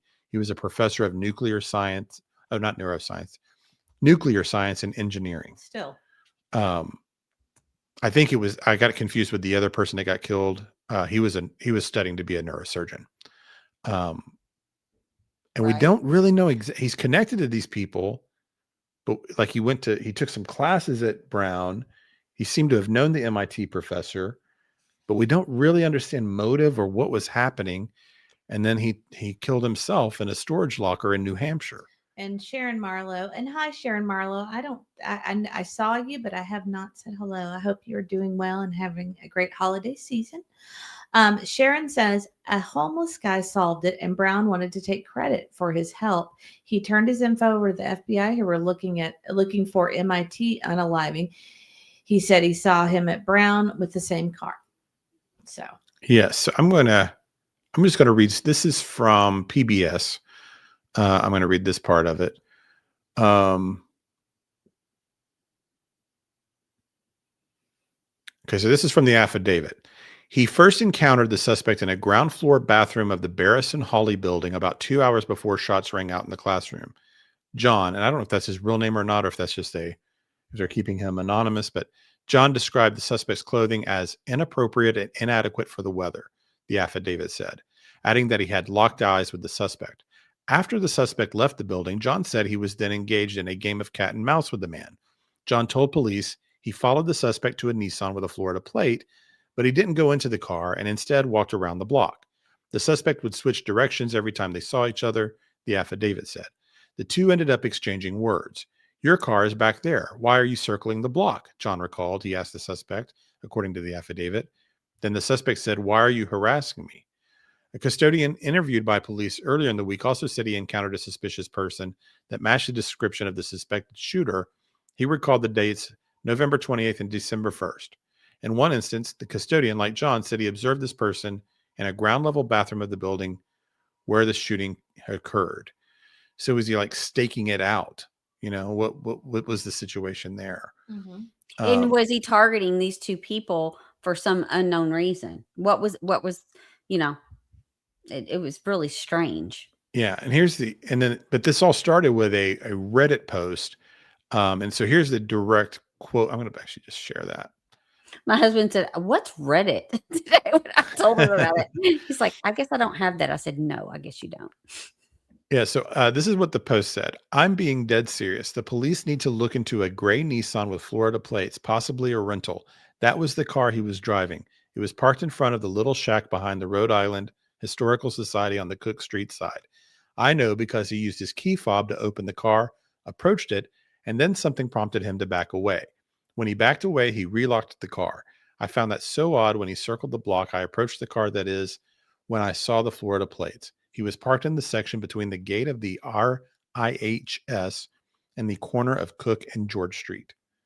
So from that blew the case wide open, according to this article, and that's how they ended up solving it. So the details about why he took his life. Did he know they were getting close to him? I don't know a lot about this. I've been kind of relying on you to give me updates on it because they had other people that they were naming it as people of interest at the beginning that had no association with it. Right. And it was so weird. Don't you have a friend whose daughter goes there? No, she goes. Am I getting confused? Yeah, she goes to Columbia in New York. Because Brown's an Ivy League, correct? It is. It is. So Columbia is too, but right. I think that's why I got confused. Yeah. I think there's a lot of possibilities on this, what happened and why, but there's something about that the scientist, the nuclear scientist at MIT. I mean, why? I don't know. That feels almost like a hit. Yeah, like maybe he was working for another country. Yeah, like an intelligence agency. Yeah, that's kind of what I mean. Why that man? And he is a foreign. He's from a foreign country, even though he's been here for quite some time. He went to Brown for graduate school, but he didn't finish. Yeah, took physics classes or something in that building. I didn't realize that, Sharon. Yep. I had heard that as well, Sharon. Wow. Yeah, this is a lot of the criticism they're getting for this. They had most of their cameras removed or disabled to stop ICE. They are now under investigation. The camera at Brown President worked, though. Lawsuits incoming now that this has been exposed. Only ring cams. Yeah, that was part of the story that they were trying to. Yeah. So they're, I mean, you're paying. It's Brown. It's Brown University. Ivy League prices, right? The tuition they're paying is something like 90 grand, I think. Well, how do you have buildings without cameras? Oh, Cindy said they went together to school in Portugal. Yes, they knew the professor and he knew each other. Oh, that's and he weirder. took classes in that building. But what's the overall connection? Who was the actual target? People thought at first maybe Ella was the target for political reasons because she was a vice president in something like the Republicans club on campus or something. But was she really the target? 9 people were shot. Was the actual target even hit? Right. We don't know. He was staking it out for a few days, so he was planning. It was certainly he had a specific target. We may not ever know who that target was. Right. Other than we know he was going after that MIT professor because that was the only person there that he killed. So why did he take his own life days later in a storage building? It being in a storage building, it reeks of some other level of criminal. It really does. I don't know if it doesn't feel like a suicide. It feels like an intelligence operative. That's really what it sounds like. In these cases, though, oftentimes there'll be a lot of publicity at first and then it just fades away. Right. And we never know. It's like the I don't know. Are we worried about monetization? Because I think you've said a lot of crazy stuff already today. The Christmas Day bomber in Nashville. Just kind of faded away. A lot of that never made sense. Or the school here in Nashville. That one faded away too. Yeah. Yeah, it could have been. Rosebud said maybe some kind of espionage. It could have been. I think it was some kind of targeted hit. Well, I think that they set up these things often. These shootings and things like that. They're set up. I want to say hi to Jan Ritchie. She says, "Hi, y'all. Sleepless in Northeast England. Well, welcome. We're happy you're here." It's very late to there, I guess. Yes. Yes. What time would it be there? I don't know. Dumb Are- Americans. Isn't New England? Not Isn't New England. Oh, I thought Northeast England. Northeast England. I thought it said New England. I was like, isn't New England on Eastern time? And why did they have so much trouble catching this guy? I mean, really? It sounds like to me the FBI had to step in to catch him. I mean, And happy holidays. Yes, this is the suspect, and he is now deceased. Yes. Yes, and he did have a green card. He was. It makes me feel like he kind of knew what he was doing to avoid detection or something. I don't know. There's just something about this that just. No, Witchy Mama, he was not a homeless man sleeping in a storage unit. No. I think he was just hiding in one, right? He was hiding. He actually had it rented. I don't think he was not a homeless person. I don't know. I don't know any of the backstory I don't know at all. I don't know about the storage unit, if it was his, how long he'd had it, if he just bought it. I have no idea about that part. And I also forgot to say hello to I don't know that they've PJ. released those details yet. Hello, PJ. Hello, Shauna Butterfly Kisses. And I think I've said hello to everybody as they come in. It's nice to see y'all. I think that's the latest. See this article. If you have the opportunity and you have not already hit the like button, it would really help us if you did. If you're listening to this on the replay, I don't know how the hype works. I don't even know if it shows up on our videos. However, if you do want to hype it, it would be very nice if you did. It does help us out. YouTube has all these different things that help you get seen in the algorithm. And we would appreciate any help we could get. His last known residence was in Miami, Florida. Right. Yeah. And today's the article I'm reading, I was getting all this from today is from today. So unless something broke in the last couple of hours, I don't think we don't know a lot more that's been released. Mm-hmm. Yeah. So that article's from today. So I don't think there's anything much newer than that, but we'll learn more over the next few days, I suspect. See, I'm going to show this to you. So here's his. Is that showing? Yeah.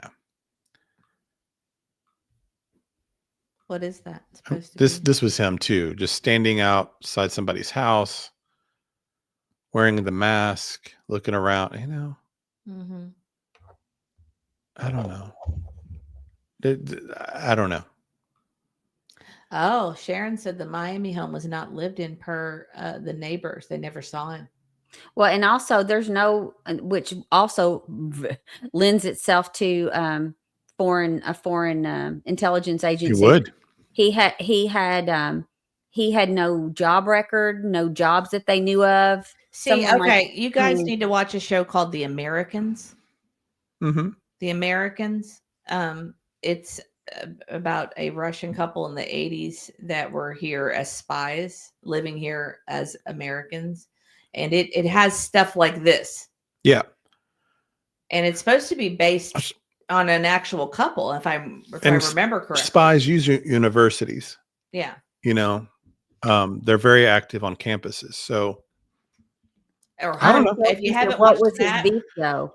We don't know what his beef if you watch that or Homeland, you would believe what the trail of the thinking he's going down. Yeah, because a lot of this stuff happens underneath our noses. That he's a nuclear physicist. Right. Was one of the targets.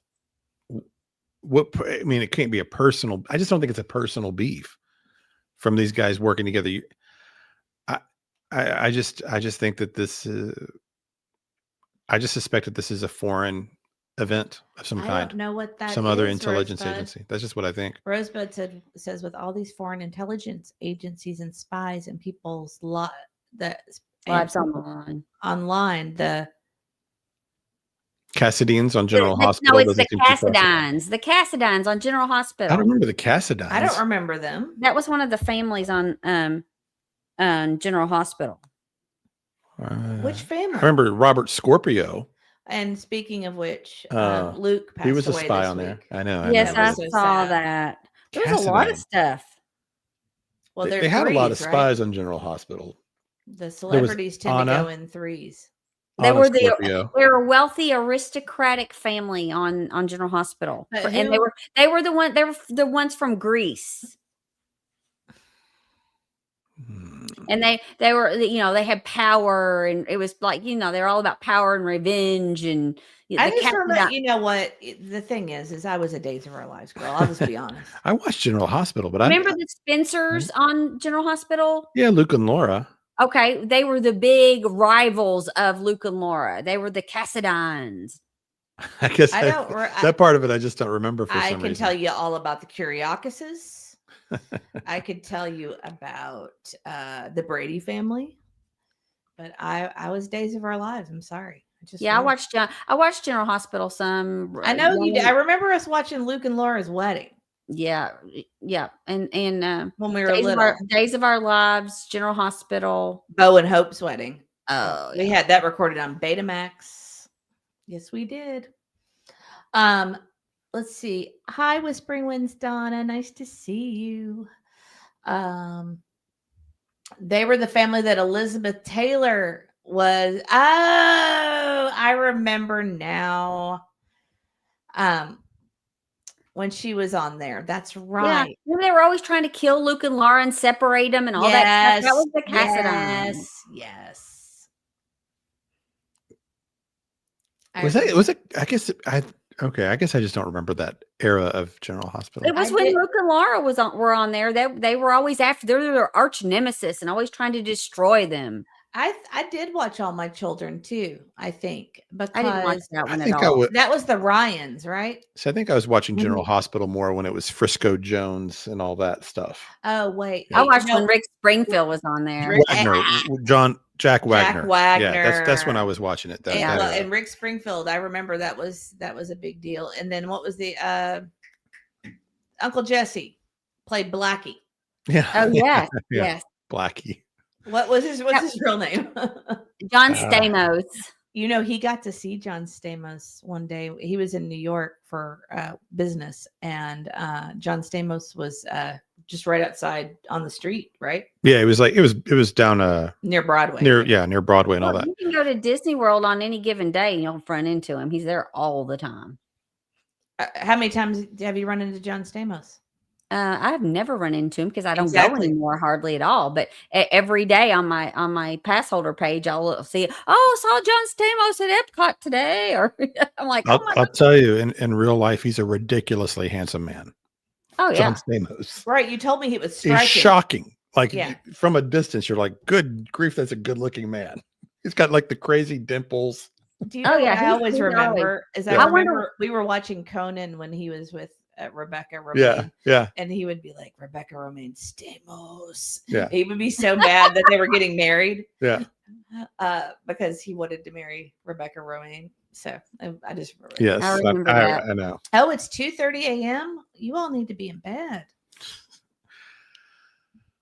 Oh yes, Mr. E's mom knew every soap opera. Oh, she watched them all. So they were on whether he wanted them or not, and they were recorded too, right? She would play them all the time. Oh, she had every hour of the day. If she missed them, she just recorded them, and it was just she got behind by months. Never would catch up. But yes, Rosebud. His line was "Have mercy." Yeah, that was all I got to see was when I went to Broadway, I watched a play with it was a preview with Matthew Broderick, and I was pretty excited to see it. It didn't end up making it, on Broadway long term. And so I was in the very back of the theater, and I got in there after it was dark because I barely got into the show because I was running late. Yeah. And I sit down in my seat, I watched the whole show. And then I realized at the end, I'm sitting 2 seats away from Sarah Jessica Parker. That was about that. Yeah. Did you see what wannabe Sluicen Simpson said? She said, "My heart belongs to Jeffrey D. Morgan. And I was so upset when my aunt adopted a silver fox and she wouldn't let me name him Jeffrey." Go ahead. There is Jeffrey on my phone. Hang on. Is it showing are you doxing yourself? No, it didn't have my name on it. It's just me and Jeffrey. See, there's Jeffrey. Auntie likes to stalk Jeffrey Dean Morgan. So. Yes, I've stalked him many times. Mm-hmm. And I've got several pictures with him, and he's so cute. Yeah, He's a skinny. The thing about Jeffrey D. Morgan is he is stick skinny. I mean, so skinny you wouldn't believe it. And I do remember Demi Moore being on there. A lot of people were on General Hospital. Yes. That was the ticket. Yes. Sharon is saying that MIT professor taught in the same classroom as that the young woman was killed in. Oh, I did not know that. Does he smell good? Not particularly. Not particularly. He didn't smell bad, but he didn't smell. I mean, he wasn't like, oh wow, no. Wannabe sleuthing something. Aunt E's met most of the cast of The Walking Dead at one time or another, like for ridiculous reasons. Yeah, I could show you. It's had a lot of opportunities. Yeah, I've seen a lot of them and met a lot of them, and they're like she took care of what's his name, Norman Reedus. Yeah, Norman Reedus. She took care of him for a whole day, like where she was like helping out with him and his booth. Yeah, he got to do, she got to do all kinds of ridiculous stuff like that. Yeah, I was a huge Deadhead. The Deadhead, the current type of Walking Deadhead. I was gonna say that's a whole different thing. That's a whole different thing, but that's what they call them too. But they shouldn't rip that off. That's a totally different thing. That's their names, though. Well, they need to be more original. The Walking Dead. How about a zombie head? No, not really. I don't know. Yeah, I didn't really sniff him, but You should tell her the story about that one guy that when you were getting a hot dog that came up to you. Do you remember? Are you talking to me? Yes. You were at the a hot dog stand or something. Oh yeah, the one that played Father Gabriel on Walking Dead. Yeah, I mean it was during COVID, and we were in Sonoy. We went very often. That's where they filmed The Walking Dead. Where they filmed The Walking Dead. The studio was there.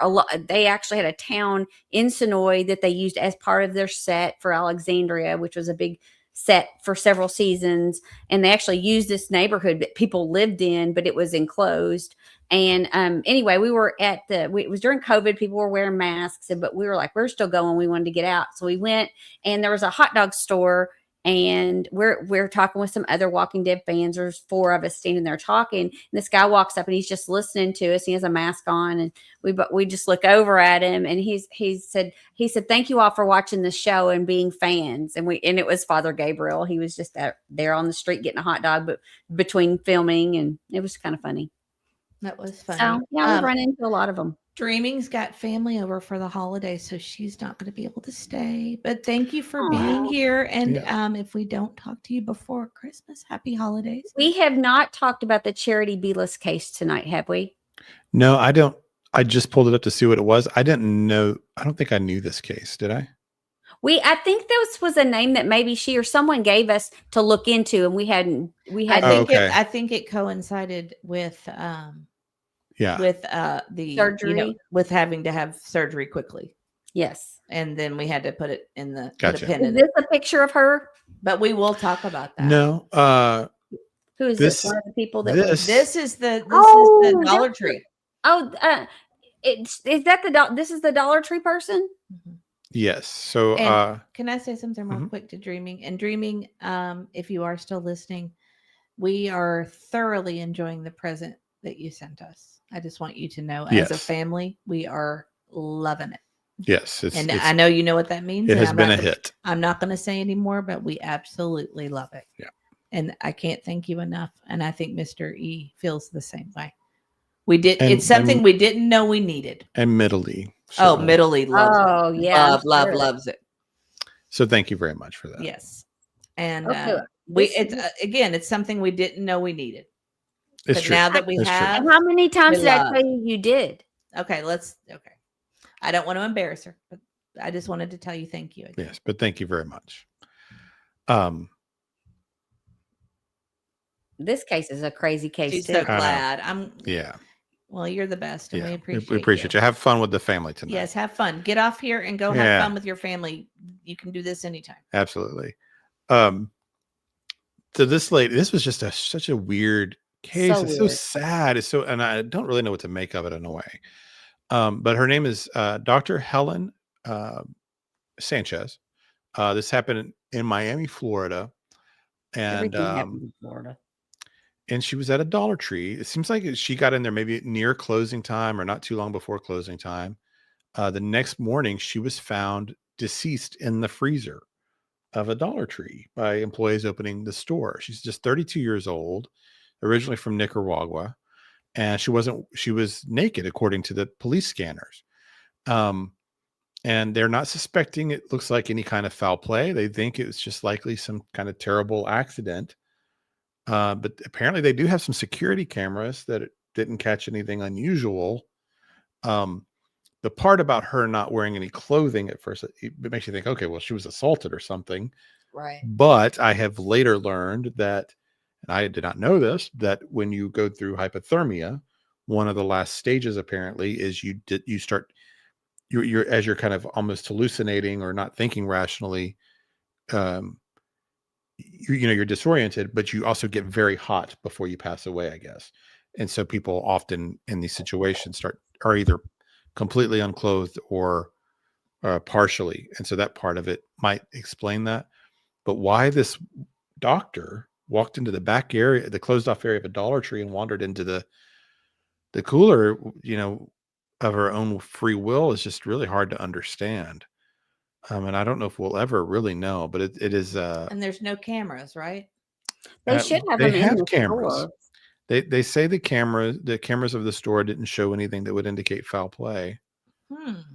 Hello, HM Hands. Yeah, so this is the exact quote from the HM article. Hands, it's good to see you.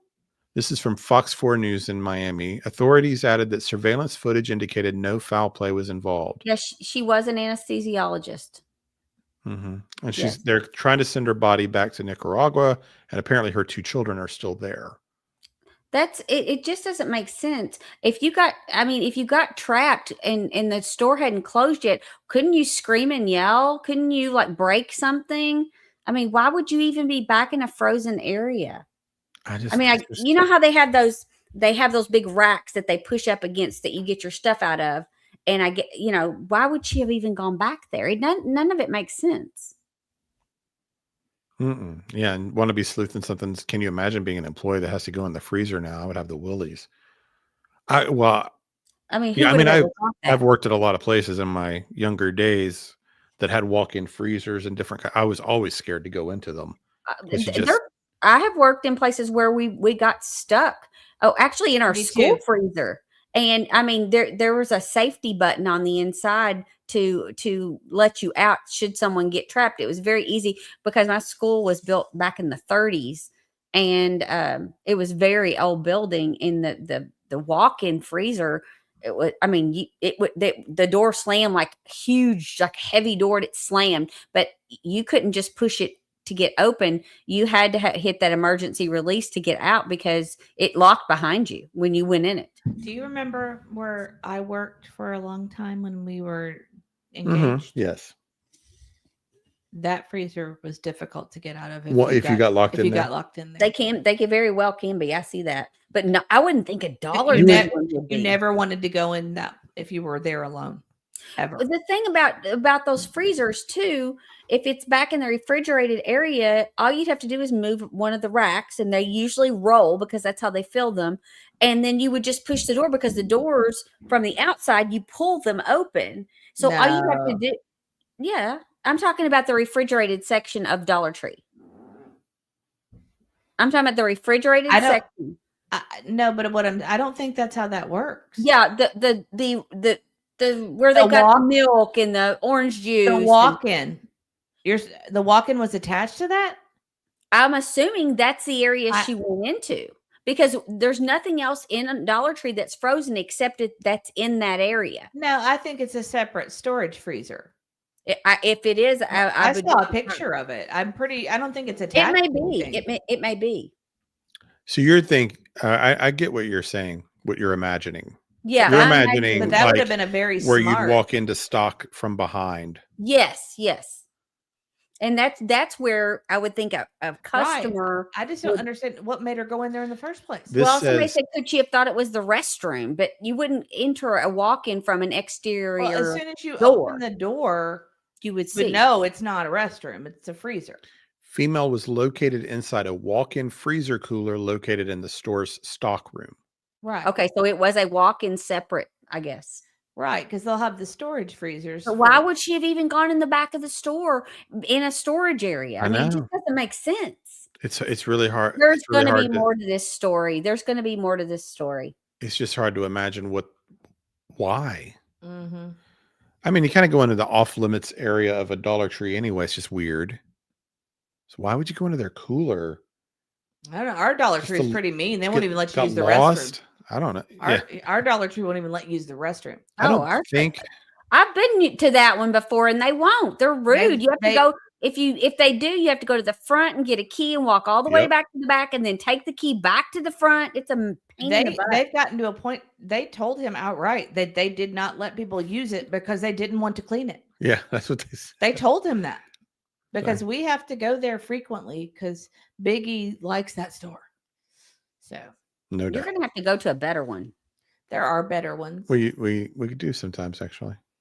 Go to the better Dreaming says we always used to go in a pair and have one person hold the freezer open so it wouldn't accidentally lock when I waited tables in college. Yeah. Yeah, that's It was like I said, had a walk-in he knows the one I'm talking about. The one I'm talking about was very old, and even though it had the safety feature, it was still possible that you could get stuck in there. Rosebud had a good question. My husband has a good question. Where were her clothes found? Were they inside the freezer or around or in the outside somewhere? I think they were in. Yeah, that article did not say, but I think they were inside. Yeah. But they're coming out and saying no foul play suspected. But it sounds it reeks of foul play. you know, my thoughts are a prank. Someone shoved her in. You know, I don't know. That doesn't make sense. I don't know. You Why is don't she need to going back? speculate. Why is she going back there? Could it have been a psychotic episode? Well, and that's what they said. It's considered an unclassified death, Right. and it's unclear whether she had any personal, medical, or mental health factors that were involved, and they're continuing to investigate that. Hey, Ruby, we might go to the same Dollar Tree. Ruby says our Dollar Tree won't let you use the restroom either.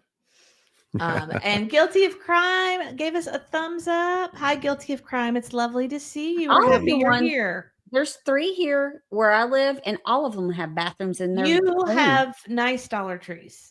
Yeah, they're all clean, nice Dollar Trees, and the bathrooms are clean, and they don't mind cleaning them. Whispering Wind says, I told you mine can either let me use the bathroom or you can clean up on aisle Oh, 4." that's hysterical. Good for you. Yeah. Hi, Texas Plain Jane. Please don't say mental illness. Well, I was just reading the news article about it. It used the term mental illness. I didn't hear you. I don't know that. I didn't know that was an unusable word. An illness of the mind. All right. So do y'all want to go to the next thing? Yes, but Sure. I'm gonna. That is a strange case. What are you though. doing next? I was gonna. You probably want to be here. I could do a different What? one you What don't were care you gonna about. do? Target. Oh no. I know. I'll do Brian Walsh next instead. Okay, because I Because have to use the rest. I don't think you're as interested in that. Nope. So let me. So there was some trials this week too. A lot of verdicts came down this week, Mm-hmm. and of course, this one, the Brian Walsh, was probably the biggest of the week. Everybody besides us was basically covering this case. If you're not familiar with this, the husband was wildly suspicious. This is a no body conviction too, but his story didn't add up, and a lot of things got him convicted here. So here's the verdict. I'll just play that part first, and then we'll go into kind of what happened here. Walsh, the jury having returned a guilty verdict on charge 1, murder in the first degree, you were sentenced to the state prison for the term of your natural life. Count 2, witness intimidation, you having entered a guilty plea to that, sir, you're sentenced to 20 years, 19 years, not less than 19, not more than 20 years to run from and after your life sentence on count 1. On count 3, improper disposal of a body, you're sentenced to not less than 2 years and 364 days and not more than 3 years to run from and after the sentence on count 2. You will receive 1,076 days credit for time deemed served while awaiting the disposition of this matter. All fees and fines in this matter are waived. You're all set, Mr. Walsh. Thank you. Thank you, counsel.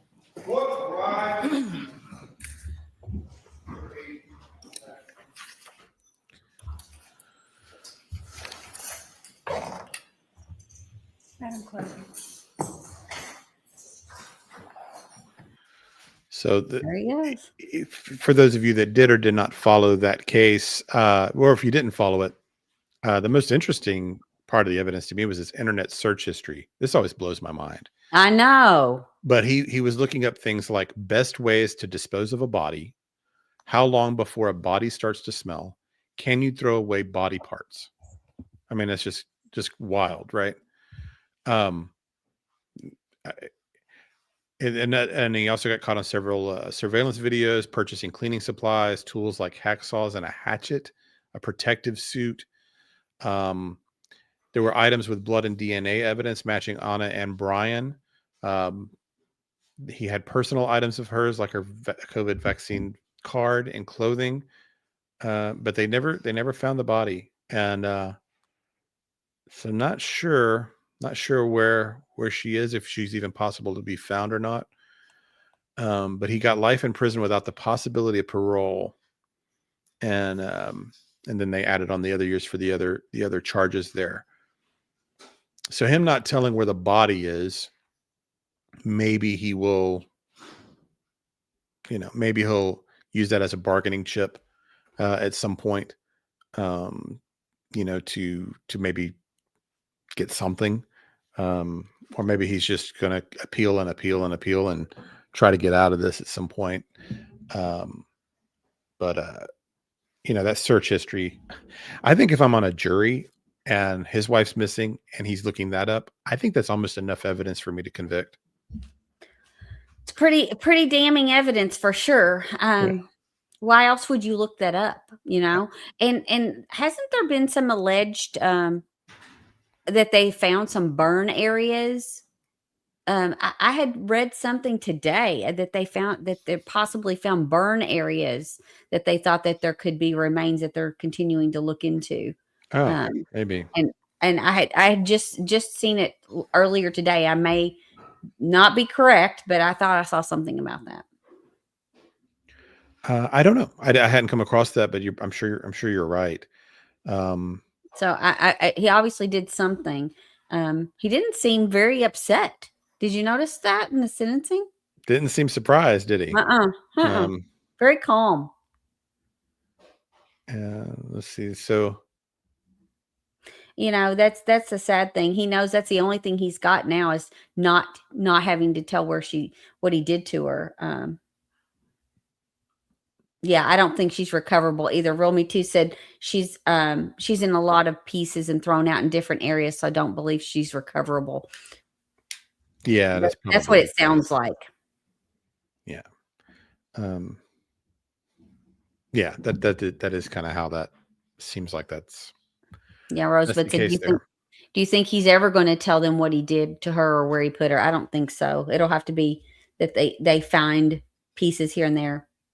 Oh, Angel Wings, thank you. I thought I had said something. I didn't want to upset you. I understood that some of her things were found. That's right. That's what it was. Cool Cougar said, I understand that they found some of her things in an incinerator. There it is. I understood that some of her things were found at a garbage incinerator. Oh, okay. Yeah. No, I didn't know that. Rosebud says, if I worked in a retail store and saw someone buying a hazmat suit, hacksaw tape, and cleaning supplies, I think I just called the police. No kidding. Yeah. I mean, I think they had enough evidence in his case to feel pretty confident about what happened. If I saw someone doing that, I would wonder if I was getting pranked. Somebody was like a TikToker or somebody was like trying to see what my reaction would be. Because you see people do stuff like that in groceries sometimes. put up ridiculous items on the belt and see how the cashier reacts. Yeah, and supposedly he didn't start dismembering until 24 hours later. That's it. It is pretty gross. Yeah. But I'm glad that he was convicted and has now been sentenced. Yeah. So this doesn't say if he has a or I guess he can appeal. It says no parole, so he's pretty much done other than the appeal process. And that she maybe was having an affair, that he had a lot of financial incentive with life insurance and that kind of thing. So anyway, so he's done. That was the biggest trial going on in the last couple of weeks for sure. It was. Had you heard that people at the party of Conan O'Brien's party wanted to call 911 over Rob Reiner's son's behavior, and he said, no, do not call. If they had called, Rob Reiner and his wife would still be alive. I hadn't heard that. Not that they wanted to call 911. I hadn't heard that part, but that people were concerned. Yeah. Real Me Too said no possibility of parole. Good. I'm going to pull up this other case. This is a Granny in bed? I think she is. Well, I might do that one later then. Well, she was having trouble with her hearing aid, so she couldn't hear us. Okay, sorry. Okay. The dogs also decided they needed to go too. Gotcha. Well, I will. We'll do. I was waiting for you for this one. So this, not a true crime story exactly. It's more like. Can I say? Can I do it? Yeah. Oh, I love this story. Yeah. Why don't you just play the thing? Because what we could do two if you want. Well, yeah, we're gonna have two.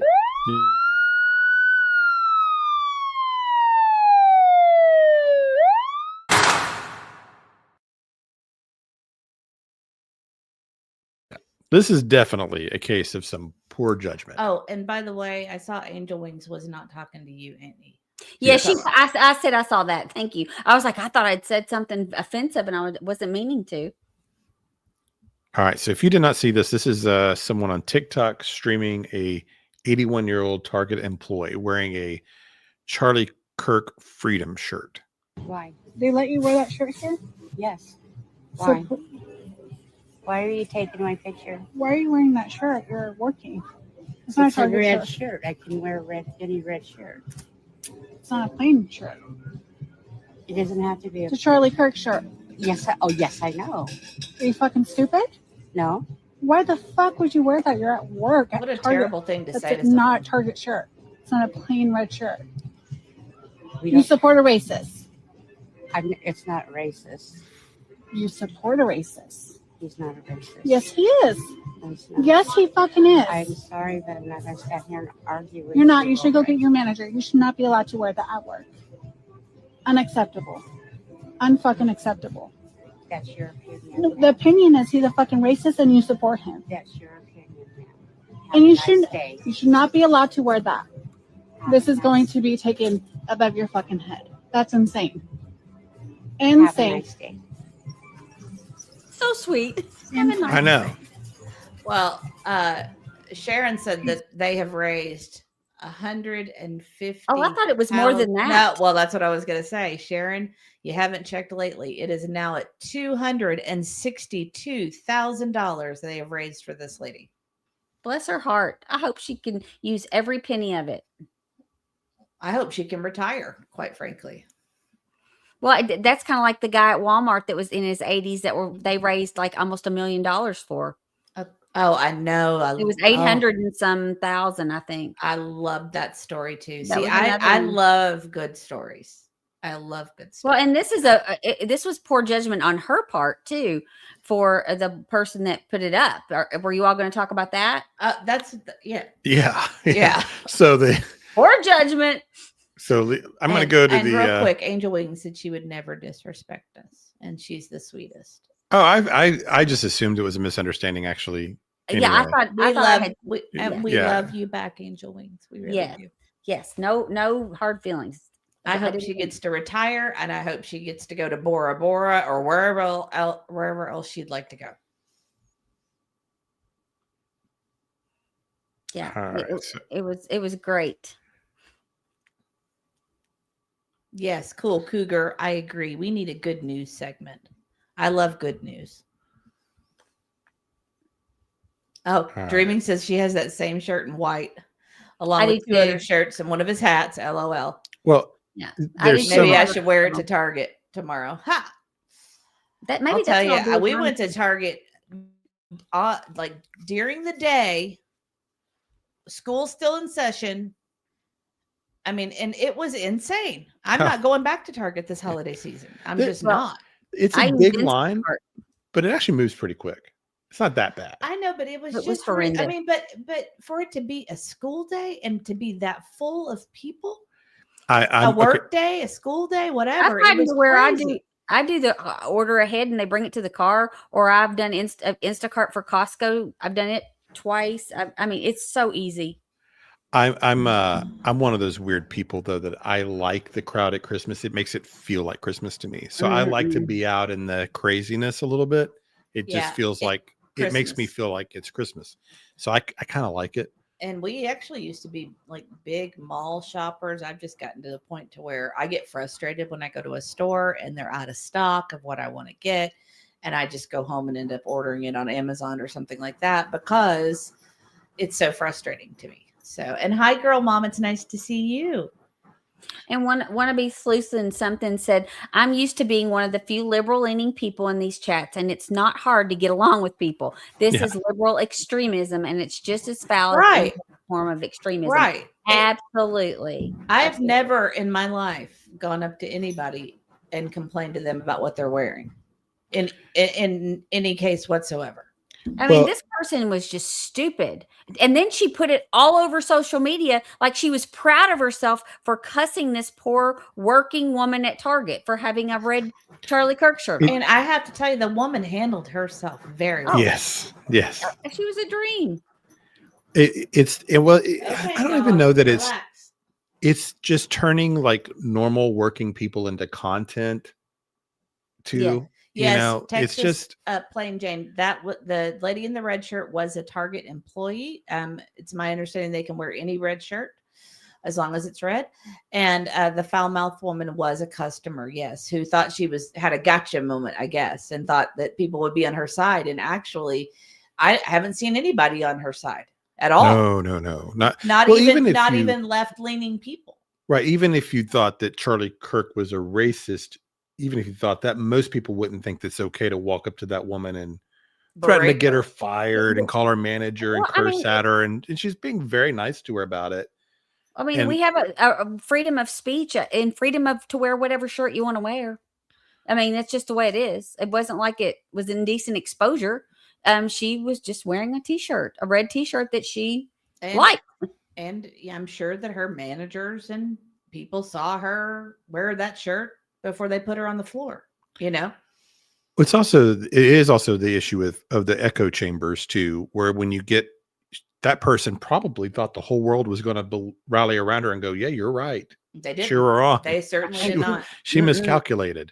And Witchy Mama said not affiliated with any political party. Also, don't trust any politicians, but I definitely do not tolerate rude people yelling profanities in public around toddlers. Freedom of speech does exist, and that's another thing. You're in a family store where there's always a lot of kids in Target, and then here she is using the F word. Like, that's just okay. Yeah, I mean, it's just she's a nurse, correct? Well, she works for Enlo Health, and like the CEO had to come out and give a big public apology for her, and that this is not how we handle things or whatever. But he wouldn't comment on whether or not that woman was getting fired or not. I mean, it's on social media. She was fired, but I don't know if that's accurate. I saw other things too. Like I saw like clickbait that she had been arrested, but there's no. I actually saw a statement. I saw a statement from the police and said even though she used poor judgment and it was in poor taste, that it was not an arrestable offense. That's what I was gonna say. That's why it was clickbate. You know. Yeah, but Hi, the police. They did actually come out with a statement because so many people had called them and said she should have been arrested. So this is the woman obviously had to come out and apologize for this. Mm-hmm. This is her statement, and this is from Western Journal. Mrs. E wanted to do this Well, because just listen to this and see if from our training if we pick up anything. a little statement analysis here, Yes. amateur statement analysis, but some things do kind of jump out if you read it from that perspective. So it says, I want to take full responsibility for my actions and say clearly and sincerely that I was wrong. Mrs. E, what was jumping out to you there? Or do you want me to keep reading? I want to. Yes. I want to take full responsibility for my actions and say clearly and sincerely that I was wrong. So one of the things that we learned from all these people with these statement analysis is that instead of just saying I was wrong, you say I want to take full responsibility. Which I means want to, but I'm you're not going actually to. not. That you're not. You're I trying to want distance but I'm yourself not from. going to. She really doesn't want to say it. And then she says, I behaved badly and I regret it deeply. I bet want she does to. regret it deeply. When you've got the CEO of your company coming out making statements about you, I'm sure you regret it. I want to directly apologize to Jeannie. She wants to, but she's not. So instead of I apologize to Jeannie, she writes, I want to directly apologize to Jeannie. So it is kind of amusing the language she uses. And this is, of course, a prepared statement that she probably poured over and had people help her with. Well, she should have called the deception detective because he would have told her not She to needs- use that qualifying language. She needs to subscribe. I am truly sorry for approaching you at your workplace and putting you in an uncomfortable and unfair position. You did not deserve that, and my behavior was wrong. That's actually a little better. Yeah, she's getting better. It gets better as it goes. I also apologize to Jeannie's family for the stress and attention my actions caused. I apologize to Target as her employer. I apologize to Enlo, and I apologize to the Chico community. I understand that what I did reflected poorly on myself and disrupted a sense of safety and respect that should exist in a workplace and in our community. I regret my actions. And that she I does. bet she does regret her Mhm. actions. And I am genuinely sorry for the harm they caused. I wish I can go The back harm and they caused. Oh, they caused? her actions. The actions I caused. know. The actions Yeah. caused it. Yes, Okay. she didn't cause it. Right. My The actions actions caused caused the harm. Yeah, distancing again. It's That's good. distancing Yeah. language. Yeah. I wish I can go back and undo what happened, but I can acknowledge it honestly. Honestly is always a good one. Yeah. Learn from Uh-huh. it and commit to doing better moving forward. Again, I apologize to Jeannie, and I hope that she and the community can forgive me. So yeah. So that blew up in her face for sure. Dreaming says, OMG, no nurse should act that way. That's so unprofessional. I would not want her caring for anyone in my family. I agree she should be fired. How does she treat her patients who have on a CK shirt? Right. That's scary. That It is is scary. scary. And I want to say to Dreaming, go have fun with your family. Yeah. I'm just kidding. You do what you want to do. But we'll be here. You can always watch us on the replay. I'm just teasing you. Yeah, it's just Oh, I don't know. like that You with just- Rosebud. Rosebud said, my pa told us 3 things. You don't have to tell who you voted for. You don't have to tell how much money you make, and don't discuss religion. Well, you know, I like that's that. kind of how we were brought up. There are things that are for public consumption, and there are things that aren't.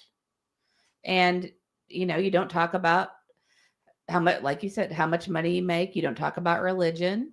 And I don't know if I remember us not talking about who you voted for, but I don't think like our parents just went out there and told people. I don't remember that. We talked amongst our family, but we didn't really go out and talk about it in social settings and stuff. Right. Not really. I don't really recall it. I think it's actually talked about far more now than it used to be. For sure. But what is? Because you're Which one? defined. You're defined by who you vote for. Right. It's so polarizing. Yeah. I think people talk about all 3 of those more than they used to. Oh, for sure. Yeah. And money, but like when I was a kid, like asking people how much they made and stuff like that was like, no, you don't ask You people don't questions ever like, ask that. Right. but And now people do that now. they've got all these social influencers that walk around. How much do you make? How much? What do you do? How much do you make? They've got, it's like it's I a know. segment on every day. Right. And I can't believe what some people make. Well, they may not make what they say they make. Oh, I know. I mean, they'll be like, "Oh, I make $250,000 a year. What do you do? Oh, I'm an advertising agent." Or I mean, it's like, and it's stuff that you would think, no, there's no way they make that much. But they're also in cities like New York and places where salaries are much higher because the cost of living is so much higher. Yeah, it's rude. Yeah, I agree with Girl Mom. It's rude to ask someone how much they make. Yeah, I think it's rude to ask What? for. Yeah, for sure. Oh, it's 3 weeks. Donna said, I recall as a child people saying, Humphrey, Humphrey, he's our man. Nixon belongs in the garbage can. That's great. That's great. Oh yeah. So the lady Michaela Ponce, she is a nurse at Enloe Health in Chico, California. That was another thing the CEO was saying was that they were getting all these like harassing phone calls. Like you know, they were like some people were nice, but some people were really crossing the lines. And Yeah. I'm sure they got lit up.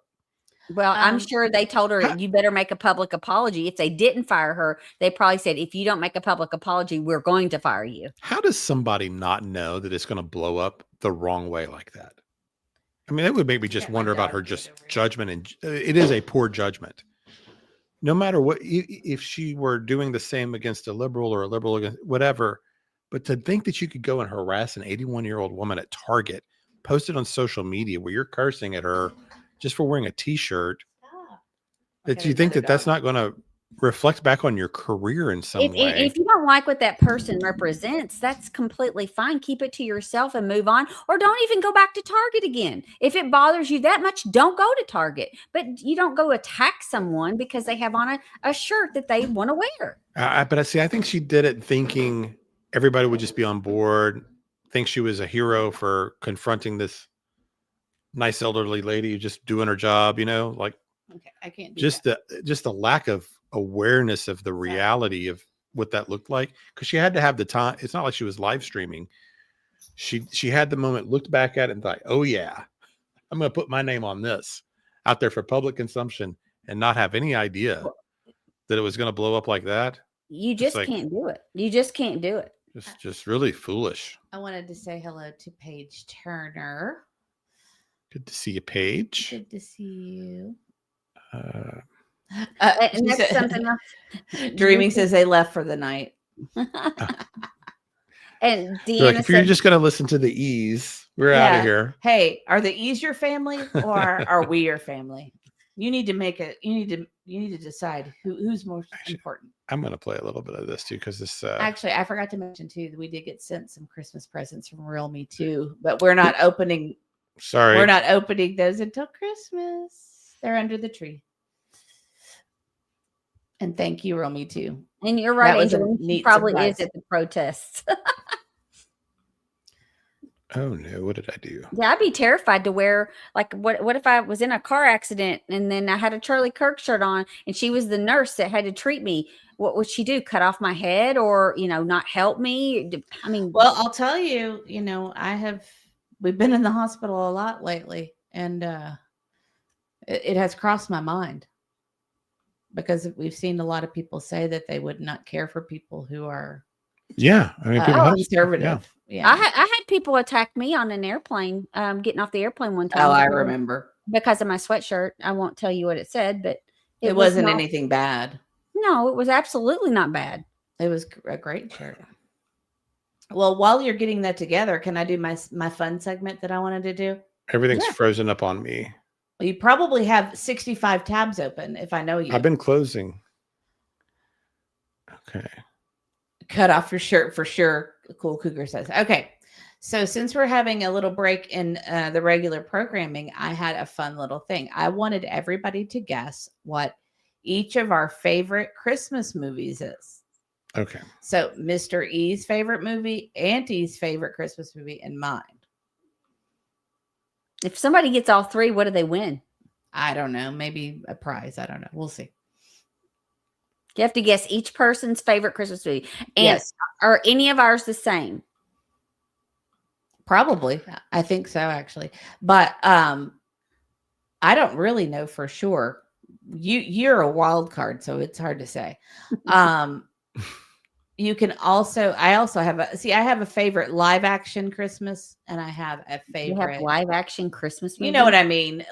Real actors, and I have my favorite animated. Okay. Well, I want you to guess mine. I want you to guess mine. Not yet, but give them some time. But I want you to guess mine.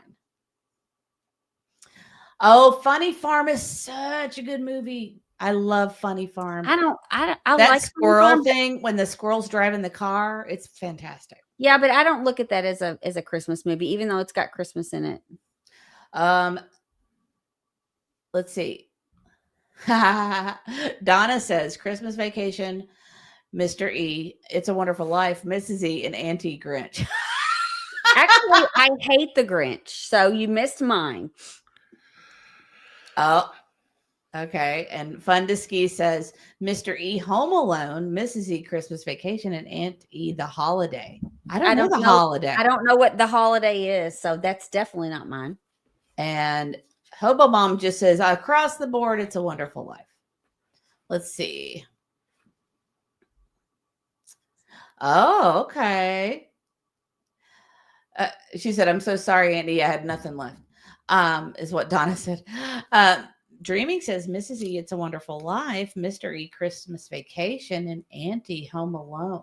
You are so close. Holly says Home Alone, It's a Wonderful Life, National Lampoons. And Bo says, hello. Hi, Bo.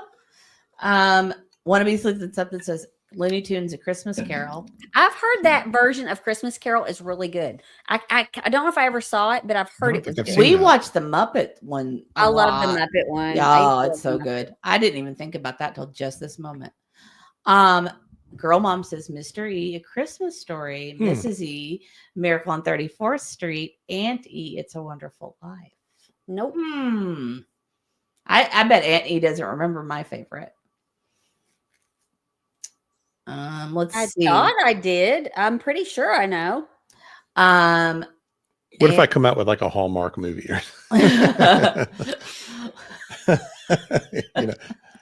Christmas in Alabama or whatever they do, Well, we actually know the people that are in the Christmas at Graceland. Yeah. Let's see. Christmas Vacation, Mr. E, Elf, Mrs. E, Christmas Story, Aunt E. Nope. Hobo Life says Mrs. E, It's a Wonderful Life. Let's see. Auntie, is it Christmas Vacation? When are we gonna? Okay, I want the big reveal. Okay, wait. Roll Me Two's got one. Mr. E, Home Alone, Mrs. E, Rudolph, Aunt, Christmas Story.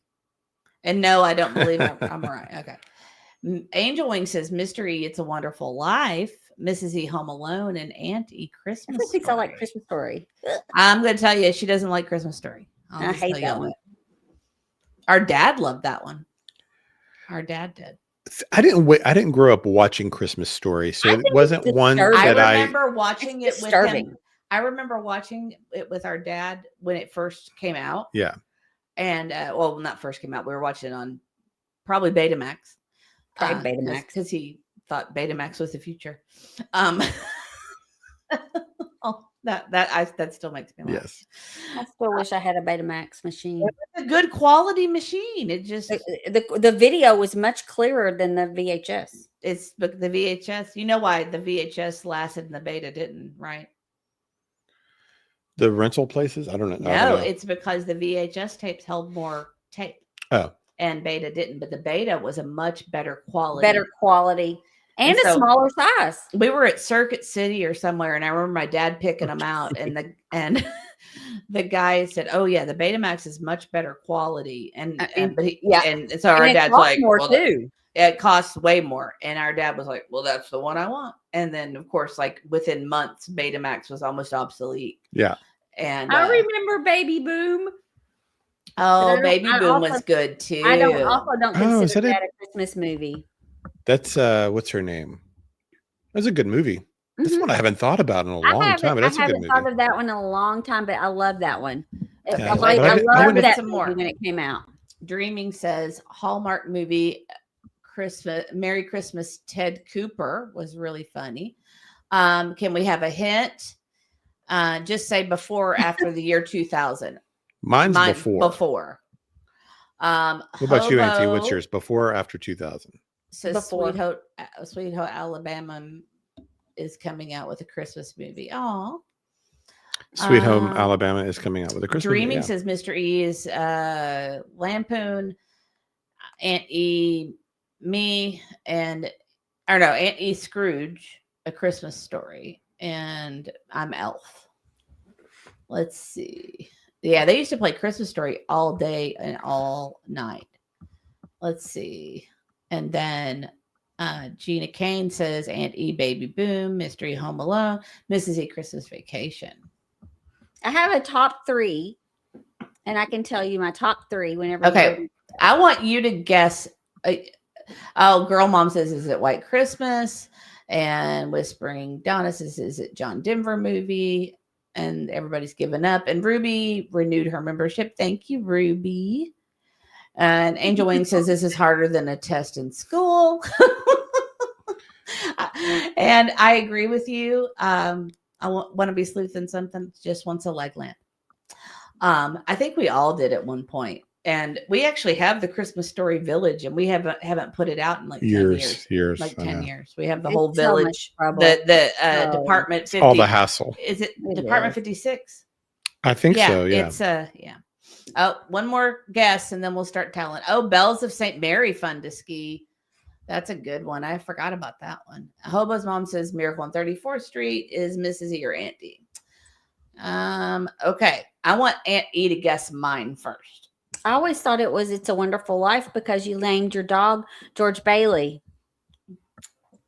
I named our dog George Bailey because of it we got him at Christmas. Oh, I still thought that was your favorite movie.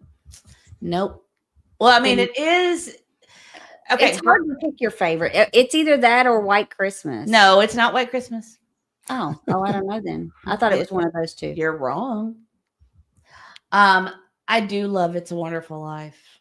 But if you ask me, that's not what I would say, right? Right. Okay. What about I know you know. Oh, let's see. Let's see if you know. Well, you told me earlier. I did? Yeah. I did not. You told me, yes, because you were telling me what you thought. Ooh, the Santa Claus is good. I love that one too. Okay. Well, so do yours. We're on you Okay. first. Well, I'm gonna share a screen to show some of mine. Oh, okay. So you go ahead, Aunt E. You tell yours. Well, my number 3 is Die Hard. My number 2 is Home Alone. And my number 1 is Christmas Vacation. Ah, very good. Die Hard, Christmas Vacation. What was the other one? Oh, Home Alone. Die Hard, Home Alone, and I also like the second Home Alone as well. But I like the regular Home Alone, and then my very favorite is Christmas Vacation. Okay. I thought we were separating between okay. animated and non-animated. Okay. This is my favorite animated. Mine too. Ever. Yeah, mine too. Ever. I absolutely love it for this reason. I didn't tell you. Reason. The Heat Miser and the Snow Miser. I didn't tell you about my towels. I ordered Heat Miser and Snow Miser Christmas towels. You did not. Last year. Oh, I didn't even get them out this year because I ordered them online. I ordered the kids each a set because that was always our favorite movie. We would watch it every Christmas 2 or 3 times together. And the Heat Miser, when you hang the towel, you have the Heat Miser face, and then you hang the towel and you had the Snow Miser face.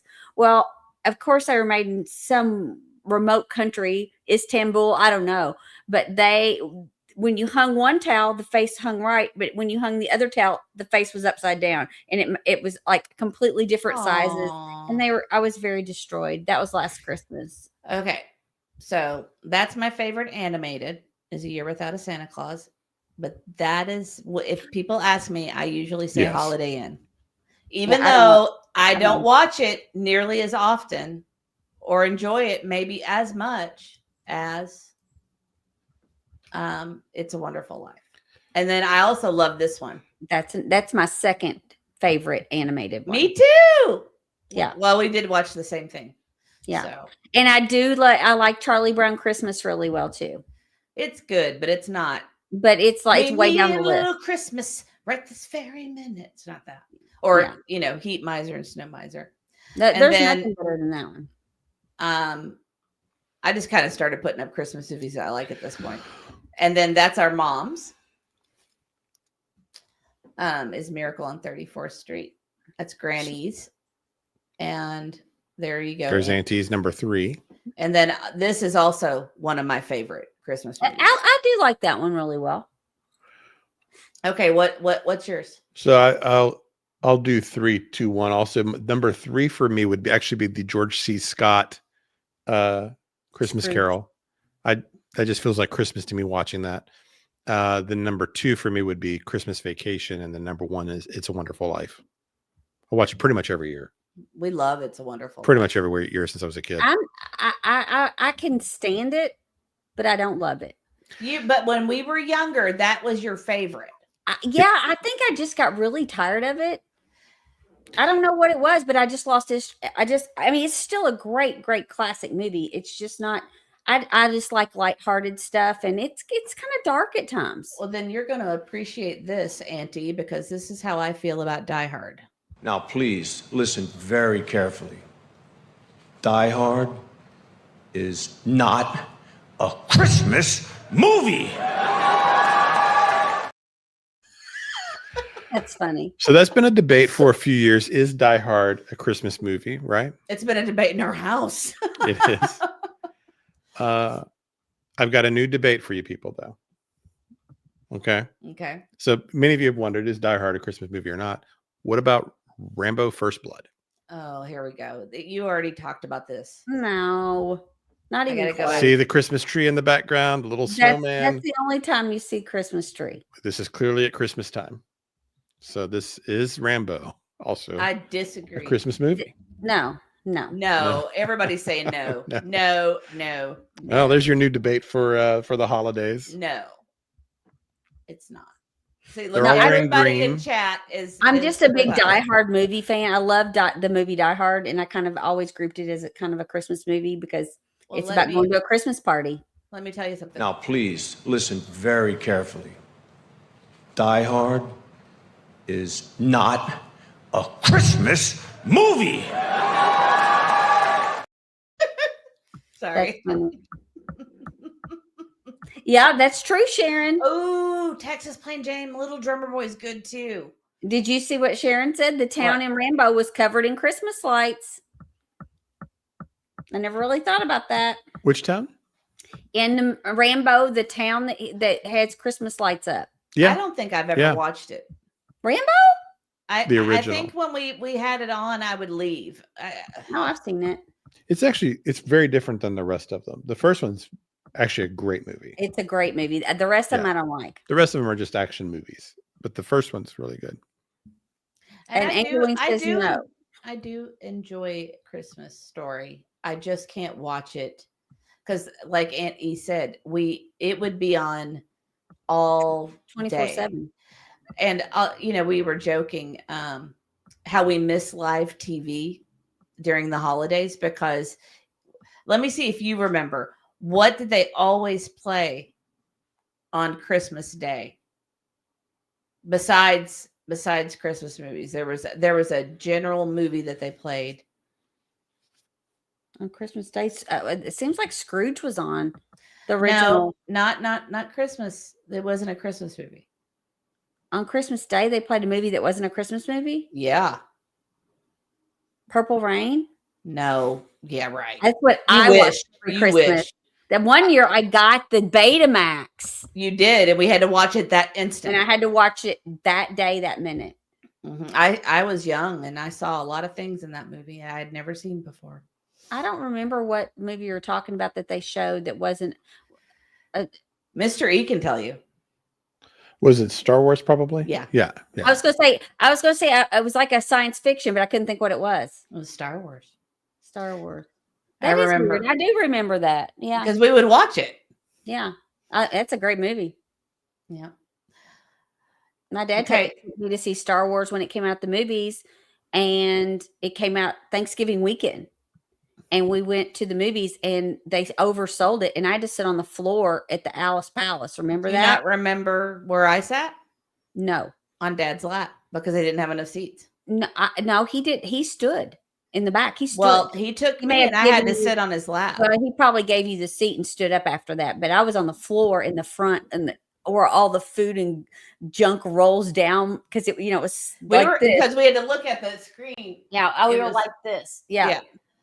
but Mhm. it was an awesome movie. Mhm. I was little. Yeah, you were real little. Yeah, watching Star Wars. Mhm. Yeah. One of my earliest memories. Okay, Well, so I mean, everybody I has to can't tell us really their think- favorite movie. Other now. than Cannonball Run, I don't remember him taking me to the movies except for Star Wars. I don't remember going to Cannonball Run. Did We we went go? when we were in Myrtle Beach and it rained, so we went to the movies. I You thought were we with saw us. Flashdance and Staying Alive. No, We saw- did. we saw yeah. Cannonball Run or Cannonball Run 2. I can't remember. I think it was, was it Cannonball Run maybe 2. the day they went deep sea fishing that you and I and Mom went to see Maybe. Staying Alive. Maybe because one day we went when it was raining and we went to see Cannonball Run. Angel Wings has never seen any Star Wars. Oh, Wow. my. There was a point in my life where I didn't think it was possible that anyone had not watched Star Wars. And I remember being in college and we had some friends over at the apartment and somebody was like, "Yeah, let's throw on Star Wars." Mhm. It's like 4 or 5 of us just hanging out in the living room or whatever. And Is it somebody I know? no, Okay. and it's playing. And one of the girls that was there, she goes, I don't even know which character she was pointing at. She goes, "So which one is Han Solo?" And I remember we were all just all like, "What?" Skirt. Just had. What do you mean? Who's Han Solo? Like we just had no idea that. I had no idea that it was even possible that Mhm. anyone of my generation could not know Star Wars or hadn't seen it. But Well, that, you since were a then, Han huge, Solo. since then, you I've were met a several huge people that have Star never seen Wars any fan. of them. Yeah. Yeah, Well, there's a lot of it people. was just such a huge part of our. I mean, that generation was such a huge part of our culture. It's kind of like, I don't know. I just thought everyone had seen it. I am Quilton says I haven't seen 90% of these movies. Oh, well, I want to know. I want you guys to put your favorite in chat. Yeah, your I number want one to. I want to know favorite- yours favorite. too. Yeah. Someone's saying Gremlins. You know what? I've been I like waiting on that. Gremlins. There's a reason, and if you remember Gremlins, there's a reason our kids haven't seen it because Phoebe Cates' dad is the reason in the Mhm. movie, Yeah. and I just didn't think that would be appropriate. So I don't remember that. Well, you probably didn't think anything it. about it, but At the I'll time. tell you later. I can't in Well, case I'm being listened to. I Thank don't you, wanna- Sharon, for gifting the memberships there. We appreciate Aw, that. Sharon, thank you. Sharon's liking the movie talk, I guess. Somebody said, Well, "What thank was you the very much. first movie that you saw at the movie theater?" And I can't remember. I have to think about that. Mary Poppins. You would probably remember mine more than I would remember mine. I'm Mine trying- might have been Star Wars It probably was. because I was little. Yeah. Might be Star Wars for me too, because I do remember being there, and I would have been little. I remember going. I was much older, but I saw ET 7 times. Well, in the theater. we were in a small town with one theater, and Mhm. if it sold out the week before on the weekends if it sold out, then they held it over. So sometimes like ET or Superman, I saw Superman so many times I thought I was going to barf if I had to go Because watch it that again. that was our social existence. Like everybody would go to the movies on weekends. That's all we had yeah. to do. That's We all had we to That's had. do. what we did too. I mean, that was Oh, Sharon's is Vacation and It's a Wonderful Life. yes. Christmas Vacation. I do like Christmas Vacation, but it's not my favorite. Oh, I well- love the music from Christmas Vacation. I love it. I love every part of it. I can watch Christmas Vacation anytime. Oh, yeah. it can be I on. can watch it and I can laugh at it and I can enjoy it, but I can't say it's my favorite. I would say that through the years, Holiday Inn is the one I've always say, but really, It's a Wonderful Life has got to be my favorite. What's your favorite part? Because of I Chris- can quote "It's a Wonderful Life" Oh yeah, I can. like start to finish. What's your favorite part of Christmas Vacation? Do you have a favorite scene? I'll just go ahead and tell you mine. I know my favorite scene. Okay, what's your favorite scene? My favorite scene is when cousin Eddie and Clark are in there and they're having eggnog and he's got that white sweater on Yeah. with the black dicky Yeah. and you can see the dicky outline underneath the white sweater. That whole scene where they're having the eggnog cracks me up. That is a great scene. That whole scene, the dialogue, like it's hilarious. That was probably my favorite scene in that movie. I see. You probably know what mine is. I bet it's the same one that is mine. For me, it's the turkey when he's cutting the turkey. Oh, that's good. It's just the plume of smoke, and they're all and like it's like trying to they're- eat they're that going- dry turkey. Yeah, they're going, It's just absolutely oh yeah. hilarious to me. I just Well, and See, then I don't know. oh I my guess I gosh. don't have maybe the lights part, the part where Yeah. they're doing the the lights. light thing's really cute. I also want.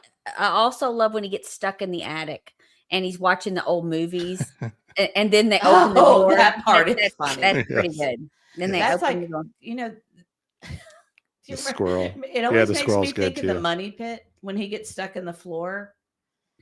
Oh When yeah, that makes me think of that scene where he gets stuck in the floor when Tom Hanks gets Yeah. stuck yeah. in And the he's floor. like Yeah. this, and he's like this. Yeah. I don't know why. It just does. No, we haven't watched Christmas Vacation this year. We should play that this week. We started actually while you guys were at the hospital. We Oh. started. We watched. What did we watch? We watched A Mickey Christmas Carol. And Uh-huh. we started Christmas Vacation. She like it. She says she's seen it, Oh yeah, she probably has. Yeah.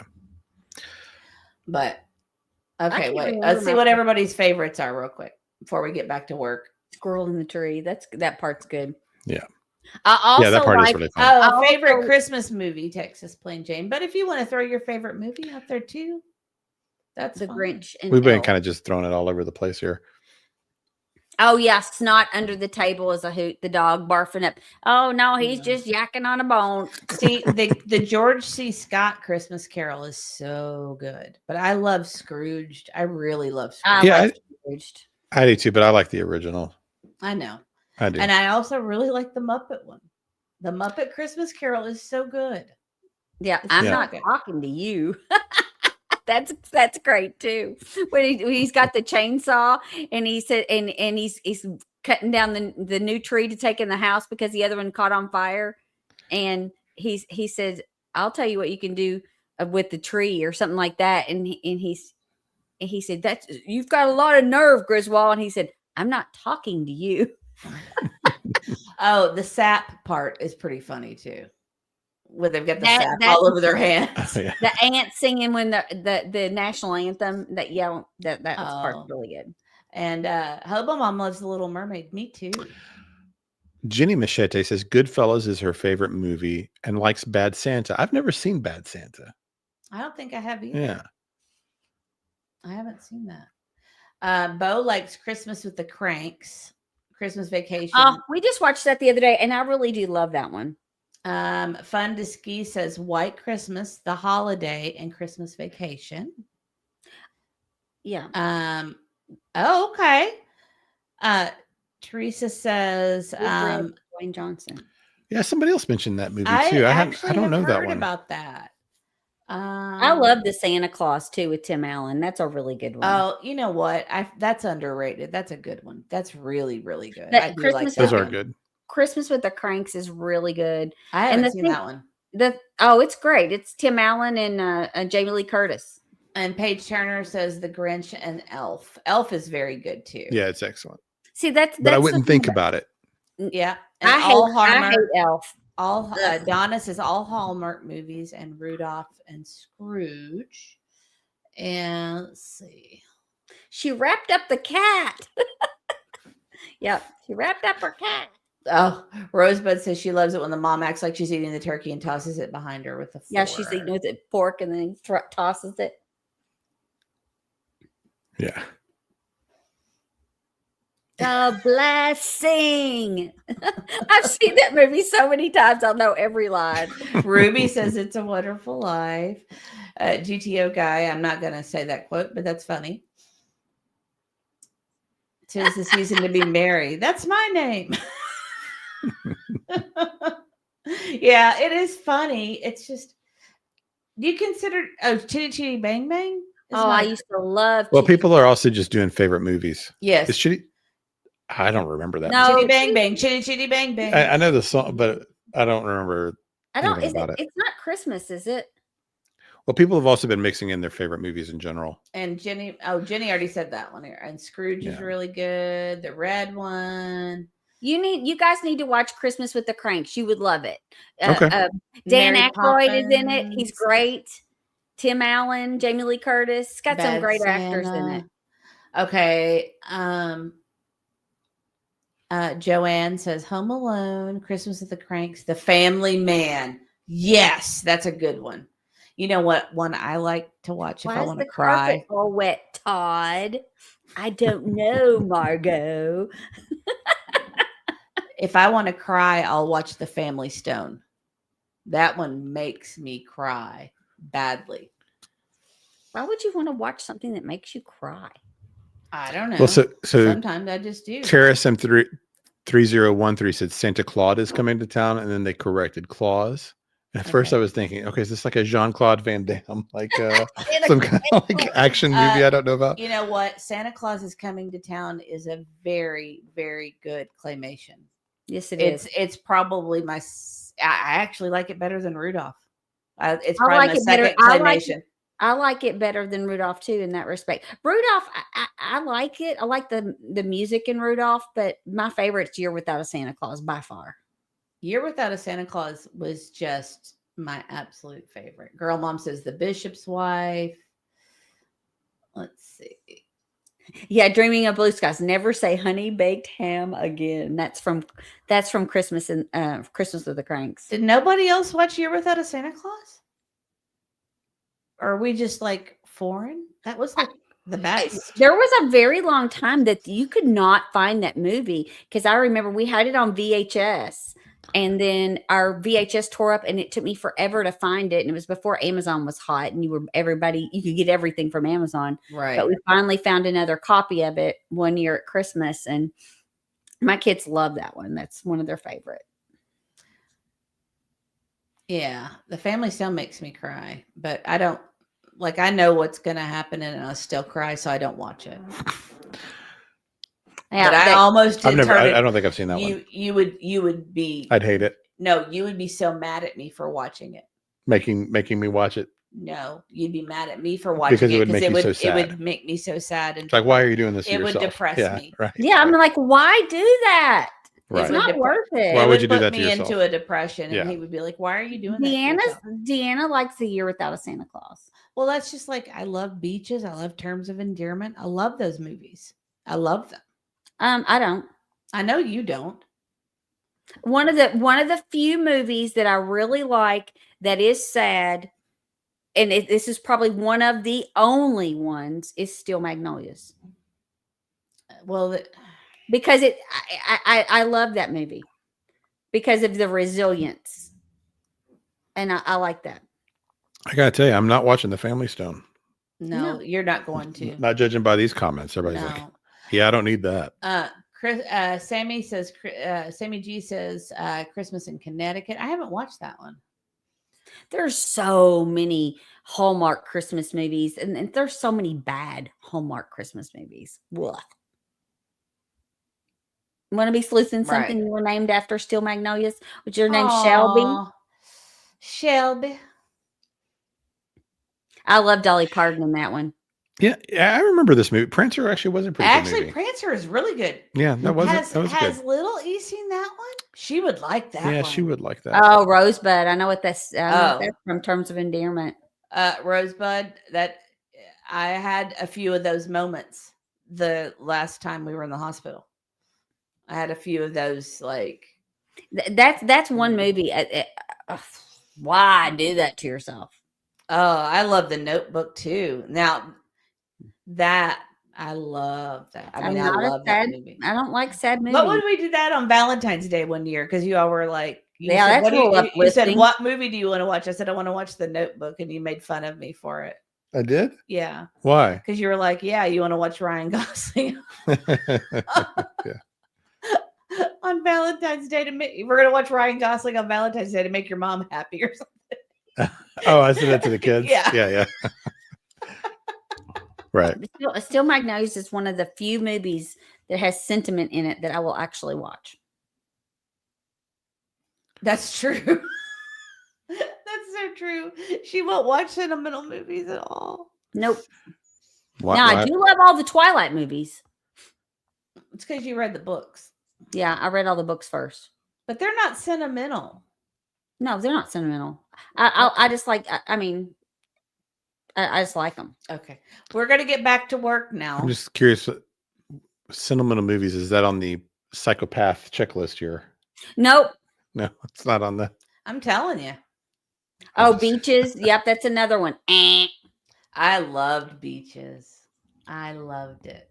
Still Magnolias I like because it ends with hope and, you know, a new day. And My gosh. Did you read that?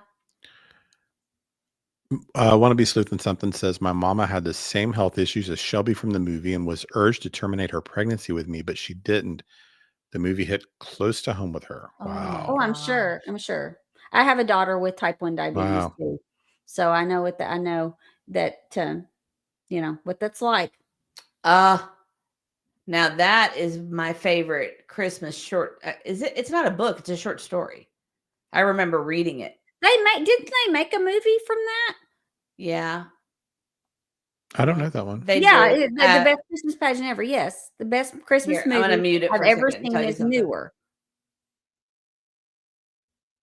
2024, the best Christmas pageant ever. I haven't seen it, but I remember the book.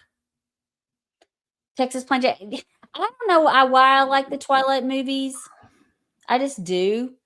There's something It's about because them. you read the books and the books are good. I really like the books, and so I watched the movies because of the books, and I just really got into the books. And I think that's why I like the movies so much. But I just like the development, and I like kind of like that fiction, kind of like the zombie stuff with Walking Dead. I really like it because I know you like the non-realistic things is what you like. Right, because even if it's sad or whatever, it's not realistic, and I can separate it. But when you have all these sad, tragic movies, and it's all things that can happen to people and that happen every day to people, and I mean, we get enough realistic tragedy throughout the news, just like that family that plane crashed. We get enough of that stuff. I don't need to watch more of that. I want to watch either funny stuff or stuff that can't happen. Well, that's why I stopped watching Grey's Anatomy because of that. Because it was just it's just dark. It's dark. It's too much. You all live it with your kids. You don't want to watch that on TV. Cheryl is saying Planes, Trains, and Automobiles with John Candy and Steve Martin. It is a. I haven't seen it. We started to watch it and got sidetracked or something, but it is a great movie. That is a good movie. If you're a fan of that movie, look up Plane, Trains, and Automobiles deleted scenes. There's so many great I would deleted assume that scenes. there's a lot of improv in that movie. A lot of John Candy improv. Well, it's also John Hughes, isn't it? Yeah, And I think so. And I loved John Hughes. But with John Candy, they just let the camera roll, and there's some scenes they cut, and it was like, what amazingly hilarious scenes, and they were like, they just couldn't fit it in, and they just cut all this great stuff out. Well, John Candy's whole polka scene in Home Alone was improv. Yeah. polka, polka, polka. There's I was seeing the other day the whole thing with I think it was Uncle Buck with Macaulay Culkin. Yes. It was all improv. Mm-hmm. And that back and forth scene they have, it's like, how is that improv? Uncle Buck's one of the best. But he was just amazing. But my husband and I, we watch Uncle Buck all the time. Anytime we see it on, we'll watch it again. I love that Uncle one. Buck. John Candy's, such a gifted comedian. What is it? Yeah. The thing that old melanoma head. Great Outdoors. Great Outdoors is another one. Yeah, I'm thinking of John Candy movies. That's another great one we watched 100 times. Aunt E, I love the movie also. Wheezy shooting the crows and the armadillo wedding cake. Armadillo wedding cake, yeah. My favorite line in Steel Magnolias is, if you can't say something nice, come sit next to me. That's my favorite. Somebody put that up earlier. Oh, did they? Oh, I love Player that. quote. If you don't have anything nice to say about anybody, come sit by me. Rosebud put it up.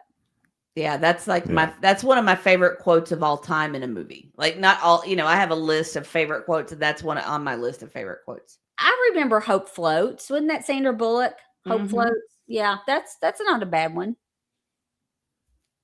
All the John Candy movies are great though. Yeah. Anyway, sorry. Fried green tomatoes is another really good one. You know what I liked about Shauna? What I liked about Twilight for me is it really captured what it felt like to have a crush on someone. What it felt like to be in high school and have those insecurities. That's why I liked it. It really. And I remember when New Moon came out, I cried. Oh, I cried.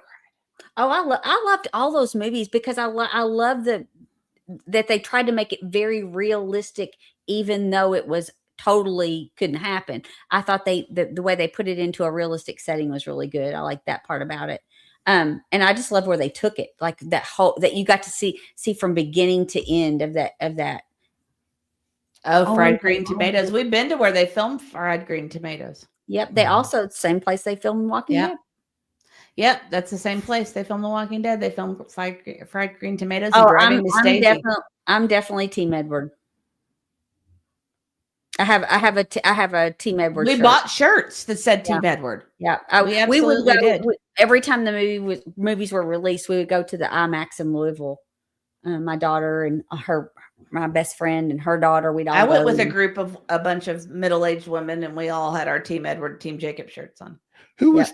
There were people that were team, because I've never met anyone that was Team Jacob. Yes, you. Oh. Yes, you have. Yes, you absolutely have. I can't tell you right now. Give me a first initial. A. Oh, really? Weird. Yeah. Huh. Anyway. Yep. Great Outdoors is a good one. I know, but we love that one. We don't agree on a lot of stuff. So yeah. I'm Team Salvatore. Team Salvatore. Oh. Wait, so would Best Little You Know What House in Texas count as a Christmas movie then? Hard Candy Christmas. Hard Candy Christmas. I love that song. That's one of his That's- favorites. Oh my gosh, I That's play a that all really- the time. That's a good one. That was one of the movies that we saw at the movie theater was Smokey and the Bandit. That was a really good movie. And Dreaming of Blue Skies said the new show Happy's Place with Reba is a really good comedy. Yes, I started watching that because I had run through all the shows that I watch over and over and over, and I started Happy's Place because my daughter is a big Reba fan, and I really like it. It's cute. Want to be Oh, I love because I'm Mike Team Mike Newton. Newton. Let me take my simple man and live a simple life. What's that? Who's Mike He's Newton? the guy that she didn't. She's the one. Yeah, Mike's Oh, the one in that Twilight? tried to ask her to the prom, and she rejected him. Oh. Oh, that's an interesting choice. He ended up going with Anna Kendrick to the prom instead. I didn't watch Vampire Diaries. I started it, and I didn't make it very long. I got sidetracked. Oh, Vampire Diaries. They also filmed that in Jackson, where we have been before. That big house. They film at Jackson's where they film the. We've been on a lot of Stranger Things. locations. Yeah, We like to. We are silly like that. We run around and find places where filmings were. We found the Brady Bunch house when we were in California. We just do stuff like that because it's funny to us. yeah, we just love it. Well, and I started Walking Dead over again. I'm on season 3 now. They're at the Of course prison. you did. Why don't you And- watch I have anything not. new? I have not seen Hooper. I have. Hooper. Oh, I've seen What's Hooper. Yeah. A TV show or movie? No, it was a movie. I don't know Reynolds that one. movie. I remember it. Well, we need to get back on track. We're big Stranger Things fans too. Well, we could do one Yes. more case if we want, or just go straight to poor judgment. Depends on what you want to do. There's the case is not really long. It's up to you. It's just I kind mean, of like it's going a- to bring down the vibe. I mean, it's just, It would. So we could go straight to poor Holy judgment. Grail. I bet that's do you like Holy Grail, Monty Python? oh, he does. Oh, I was do. gonna say, that's Oh, a yeah. mystery movie for sure. Wait, Oh, yeah. Did we see Holy Moses in the theater? Do you remember the Mel Brooks? Yeah, I don't know. I don't remember seeing it at the theater. I just remember these 15 commandments. And then he drops one. These 10 commandments. Every Which Way But Loose. I remember that one. Oh, It's a yeah. good one. Yeah, that was a good one. We were kids right in the middle of the trucker era. We had CBs in our cars. In our trucks, and we had names. Mm-hmm. We all had names, and I remember watching Convoy. And I loved BJ and the Bear. Loved that show. That was a good one. Mm-hmm. And Hobo Mom said, would we please pray for her mom during Christmas? Her sister was 6 years older than her, and she went in the hospital for open heart surgery and passed Oh away. my gosh! Of Monday. course, of course, Definitely. Yes, we will pray for you and for your mother and for your aunt. Shadows in the Absolutely. Dark. You just hit the all-time favorite movie of mine. That's her favorite whole movie world of all is time. Lost Boys. You just It used to be Gone with the Wind, and then somehow it changed to Lost Boys. The Lost Boys came out, and it's been the Lost Boys ever since. Love it. But That's another one that I could probably quote start to finish. Oh yeah, we've seen it so many times, and I could watch it. Oh, Cheryl, that's another good one. Do you remember "Oh God" with George Burns? Yes, that was so. That was a good one. That was a good one. I wish we could just watch 70s movies and talk about them. It'd be fun. Yeah, they'd probably strike us for that, I suppose. Wannabe Sleuth and something said, I was 5 when the Lost Boys was my favorite. Loved the greased up saxophone guy. Yep. Wait, Yes, let me think of the song. I Let me know. think of the song. I still believe. Isn't that what it is? That's one of them. He there's a couple different. Yeah, that's it. How does it go? I almost can remember it. I can almost remember it. They do more than one song. They do more than one song. I saw something interesting with not Keanu Reeves. With Kiefer Sutherland. He had long hair when he was cast for that, and they expected him to keep his long hair for that movie. And he didn't want long hair anymore. He didn't think it was. He didn't think it looked right, and there was a reason behind it or whatever. And he went in and had them cut it short on top and have the kind of mullet going on.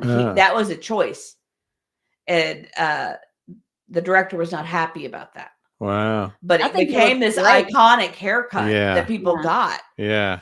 But that was his choice, and it was surprising that he would have done that at that age. Wow. I thought that was interesting. Oh, okay. This is a good idea. So, Be the Salty One says, I think there's a way you can have movie night with your members or your followers. Dolly Vision has movie nights with his people. Hey, how does he do it? Does he do it in Discord? If you did it members only, maybe. Ooh. You might could do stuff like that. We could vote That on would that. be super fun. That would be fun, actually. Maybe do that with members only, like once every so often. Because if you're not monetized, then you could do it. Right? I just don't know. Maybe. I don't know. If it's a private. I don't know how to do it. Because if you're I not don't worrying know how about you ads. control a movie because of the royalty issue. Well, yeah, that's interesting. I didn't know he did that. If anybody has any information on how he does it, let us know. Yeah, that would be fun. Yeah, that would be fun. Because we could sit there and pause it and talk and laugh and, Yeah. Because we are all movie buffs. All three of us are huge movie buffs. So we love movies. Yeah. Yeah, that would be fun. That would be really fun. Does he do it? I guess he would. I would think he. Oh, Dolly did movies on Kick, but Texas Plain Jane is hitting every good movie there ever was. Yes. You know what, guys? Mr. E finished. Did you finish reading The Outsiders? Yes. He finished reading it. He's never seen the movie. But I have not seen it. I know there's a way on Discord. My daughter was reading it, and so I was trying to read it and it's actually pretty good. I mean, it's amazing that she wrote that as a teenager. She was like 15 years old or something. A girl. Yeah. Dude, it's not even from a male perspective. Yeah. And I can't remember her name, You've but upset Paige Turner. I know. Who has? Yeah. That I haven't seen Outsiders? Yes. Well, Paige I'm Turner really surprised because that's like in that genre of movies that you would have seen. No, you know what? No. It's a guy.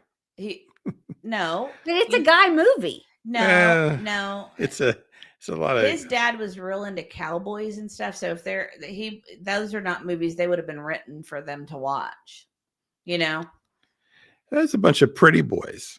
So it's more of a girl movie in the 80s, right? No, it's not. Not at all. It's very masculine. That you're completely wrong. Oh, that's so cool. I didn't know Dolly did that. I had no idea. Beth says, I'm not sure how he does it. I know he does like a $1 charge that goes to sports looking for missing children, of course. I'm not sure. I think it has something to do with turning on monetization. So he does it on YouTube. Okay. Well, maybe we can do that. That would We'll be research it. I'm sure. I'm sure there's. We could do torturous Dirty movies. Dancing's another good one. We Good could classic. do torturous movies for Mr. E. Like That would be Dirty Oh. Dancing and Ghosts. Those would be torturous for Mr. E. Dirty Dancing and Ghost. No, he likes Uh, both of those movies. No, those would be fine. He is actually very open, as long as it's got a good plot. Some Kind of Wonderful. That's another good one trying to from think the of what- 80s. I'm not like a hard person to please with movies as far as genre and things like that. I don't want just like completely depressing, crippling, kind of movies. Just movies I watch. Complete downers where it's just I thank can't you. watch those.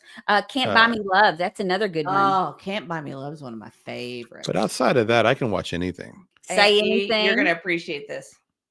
I had Middle E sit down when I had his undivided attention, and I made him sit down and watch Streets of Fire. Oh, that's such a good movie. He did not like it the way we did. It's not for everybody because it's like you're watching a rock concert. It's a rock and roll fable. Yeah, it's a rock and roll yeah, fable for sure. But it's like a musical. It's like a musical almost, and I love it. I have that soundtrack, and I love the soundtrack. I know. I knew every word still. Oh yeah, it was so good.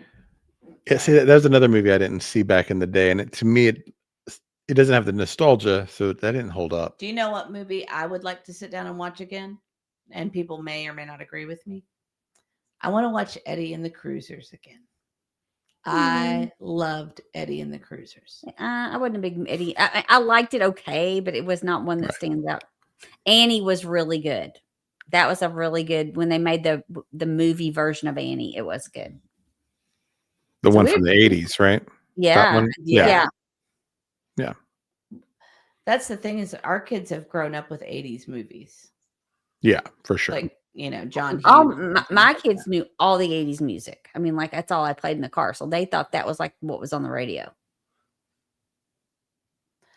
It's kind of Mr. E has School of Rock with Little E when he takes her to school. Right, Brenda. No dogs can die at the end of any movie that I watch. No. Edward Scissorhands we're big fans of that at our house. We like that one too. Yeah, we driving to school with Little E every day is School of Rock. So we pick a new artist and say, okay, so this is the Police. The lead singer Sting. We go through it, and I usually do the 3 or 4 biggest hits that they had in their career on the way and talk about. It kind of gives her a taste of different genres and stuff. It's fun. And you start to run out of artists. It's like, have we done Aretha Franklin yet? No, okay, we've done. I remember. Got to go through everybody. Middle E had a girlfriend in middle school, and they started playing Sweet Caroline at the dance. Yeah. And she was like, I don't know this song. And he was like, what do you mean? What do you mean? Yeah. Because we did such a good job teaching them important songs. We grew up on 70s country. That was on the 8-track in our car. That was back with real good country. Sleeping Single in a Double Bed. Good stuff. Barbara Mandrell. Oak Ridge Boys. We went to Oak Ridge Waylon Boys. Jennings. We went to the thing that they called it Fanfare, and we met the Oak Ridge Boys in person. At the high school that At Sebastian Beach went to. High School. Beach High School. Where Sebastian went to high school. That's I've seen the Oak Ridge Boys my whole life. Yeah. All over town. We've seen them at Olive Garden. I know. We see them all the time. I've seen William Lee Golden, I bet 30 I times. couldn't believe you guys didn't go to the dedication of the bridge they had the other day. I would have been there. We've been busy. We've had things. It was like a few weeks ago. I know, but it's everything. You know how hectic our lives are. You know this. The Blues Brothers. There's another classic. I'm surprised we can sit down and do this show. That's how hectic our life is. Patsy's actually my favorite. Patsy Cline. Yes. Number one for sure. If you could have a crush on a voice, it's Patsy Cline. It's Patsy Cline. For sure. Is my all-time favorite country act, no doubt. You also, if you had a second crush, probably like a Ella Fitzgerald or something like that, or Amy Winehouse would be like a second. Like if you had, for women. Aretha is actually a huge one for me. I didn't voice realize what? Yeah. I Oh. thought you I liked. tell you who I Ella like. Fitzgerald. It depends on the generation, but I love Tina Turner. Why can't she She's be good to me? She's amazing. Tina Turner's a big one. I like her. No, Patsy Cline's voice is amazing. But I tell you, as far as between now and from right now, Adele, gosh, her vocals are amazing. I mean, oh my stars, she was. I heard I mean, her version of a she'll Bob blow you Dylan away. song, and it broke. It tore me. It apart. blows you away. I mean, I cried and cried. I had to stop listening to it. Yeah, we got my daughter tickets to that, and she said, "Mom, it was just absolutely amazing." She said, "I can't even explain to you how good it was." And she said, "There's no things as good as her." Brenda Calvert says, my daughter had to pick one song to add to the playlist at school, and she picked Hotel That's a California. good choice. Teacher said that is a good one. We got to see the Eagles not long before Glenn Fry passed away. And that is probably my second favorite concert. I know you won't agree with my first favorite concert because you weren't there. But Fleetwood Mac was so good. I've just never been a fan of theirs, but the Eagles, I saw them when they opened the Yum Center in Louisville. We went to that. That was the first concert we ever went to there because it was the opening of Yum Center, and we went there to see the Eagles, and it was phenomenal. I mean, it was phenomenal. Well, Don Henley could sing a phone book for me, and I would be like enthralled. Yeah. He's got the voice. Yeah. Mm-hmm. I saw him before Glenn Fry died. He was still with them. And it was a really, really good concert. But we were, I think, like 20 rows back for that one. And then we were I think we were on row 6 or 7 for Which Fleetwood concert? Mac. Oh, yeah. And that was just a whole different experience. It was so good. And their age and Lindsey Buckingham on the guitar, it was crazy. It was really good. Yeah, I did. Buckingham. Sometimes you see a guitarist live and it changes your whole perspective. Buckingham live, it was like, oh, okay, this guy is amazing. Oh, really I love Casey and the Sunshine Band. Rosebud saw Kiss. Kiss. I love Kiss. Yeah. And then who else did we see during that time? We did this thing where we would go to concerts to try to make sure we got to see people before they passed away. I tell you who I want to see right now that's really good. That's an older is Pat Benatar and her husband. They he did a lot of her, helped with her music, and he does a lot of the instrumental part, and she does the vocals, and I've heard she's amazing. Meatloaf, oh my gosh, Meatloaf, great. Oh, Cheryl, I'll try to see if I can find the pictures. I have up close pictures of all of them on stage. George Jones was definitely my mom's favorite. George Jones. She loved George Jones. I've seen Garth Brooks. I've never seen Garth or Dixie Chicks. I've seen the Dixie Chicks, and it was a good show. I've seen Garth. Cheap Trick at Starwood. That was fun. 2 or 3 times. Well, yeah, I've seen Garth. I saw some great shows at Starwood. We saw Tom Petty shortly before he passed away too. Remember? Tom Petty was one of my favorites. I saw Bonnie Raitt at Starwood. It was good. I saw. Why can't I think of his name? I saw James Taylor at Starwood. That's who it was. James Taylor. I saw James Taylor at Starwood. Saw Sting, Van Halen. Saw lots of great concerts out there. I saw 38 Special there. Allman Brothers. My first concert was Hank Williams Jr. I was 13 years old. Our first concert was the Commodores. Your first concert was not the Commodores. No, someone said the Commodores. I just said I was reading their thing. No, I've not seen Chicago out there. Our first concert was the Oak Ridge Boys, I would assume, right? It was. Yeah. Oak Ridge Boys in Alabama. We saw Alabama. Oh my gosh, Rosebud. Her in-laws saw Elvis and paid $5 to get in. Yeah. Oh my gosh. Not crazy. First concert, Captain and Tennille. Want to be sleuth and something says, I spoke to Gilbert Gottfried once on the phone. He said, room service, please. We should have a members only, and let me tell you all my celebrity stuff. How was Pat Benatar when you saw her at the Ryman? I'd like to know. Yeah, Wow. 38 Specials. What? I'm quoting Is says it- my first was Michael Jackson Thriller. Well, aren't you Oh, lucky? That's a great first concert. That was one. That and Prince were ones I Yeah. really wanted to see, and I Yeah, I didn't. wish I'd seen Didn't But we you- had tickets for the Victory Tour or something, didn't we? No, Are you sure? positive. I felt like we were gonna go. No, So And then he caught on fire and it got canceled. I and thought. y'all had some good first No. concerts.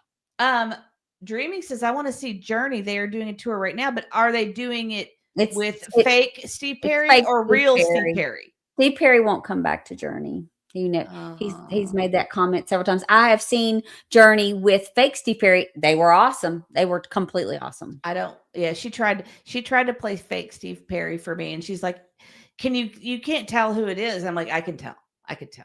You can, I can but he's tell." still good. He's as good as you'll ever find. We saw Alabama once. Hobo Uncle was the head of the security for Alabama. Yeah, that's cool. I've seen Alabama maybe twice. We saw him once. I remember. Oh, Yeah. Dr. Hook and the Medicine Show. Ooh, That's Dr. funny. Hook. I love Dr. Hook. That's so funny. This has turned into I love whatever. I know. We went from Christmas movies to movies. New people coming out. I thought this is a true crime channel. This is a true movie channel. Yeah. We need to wrap That's it up all right. and let everybody. Well, we got to do our poor judgment. Okay. Well, the wrap it last up. one was somewhat poor judgment. Maybe we should just have a members only and just chit chat like this. This is fun. I know. And Bo, Oh, Cheryl Steve saw Perry Laura does Lance have Steve Perry does have new music out Oh, wow. as a solo artist, so you should check into it. He's got some good songs. Now that Oh. was my dad's favorite was Loretta Lynn. Mhm. He went out there several times. She was a class act. He loved her. Loved her. Yeah, like My daughter's favorite's Reba, and she saw her like she was like in second or third row. She thought she was gonna have a heart attack. She's a Like she's a she Reba loves her lover. so much she doesn't cried. wanna- She cries cried. at the mention of her. Cries. Right? She Yes. does. She cries. Just great. We were gonna drive her by her house back when she owned that. She's like, I don't know if I can handle that. Yeah, but you used to see Jefferson Reba. Starship, all the You could see Reba at like Walmart. Yeah, not anymore. Well, you She doesn't did. live there You did anymore. all the Yeah. time growing up. Yeah, Yeah. she wasn't afraid to get out there. I saw one of the Oak Ridge Boys in shorts and it scarred me. I didn't know what to think because it was not normal. Oak Ridge Boys should not have shorts on. I'm just saying. Yeah, Willie Nelson and Waylon, they were a duo too. They were great. I'm trying to think. We went to see Bruce Springsteen. We went through a whole phase where we were seeing everybody we wanted to see before anybody, was passing We were away. like, we'll do one big concert a year. That's kind of how we were doing. We saw you too. Yeah. I was 9 months pregnant. Yeah. That was fun. Do you want to do the poor judgment? Yes, I'm sorry. And then Well, it's okay, getting a little late. we'll wrap it up. All right. So here comes our everybody's favorite segment.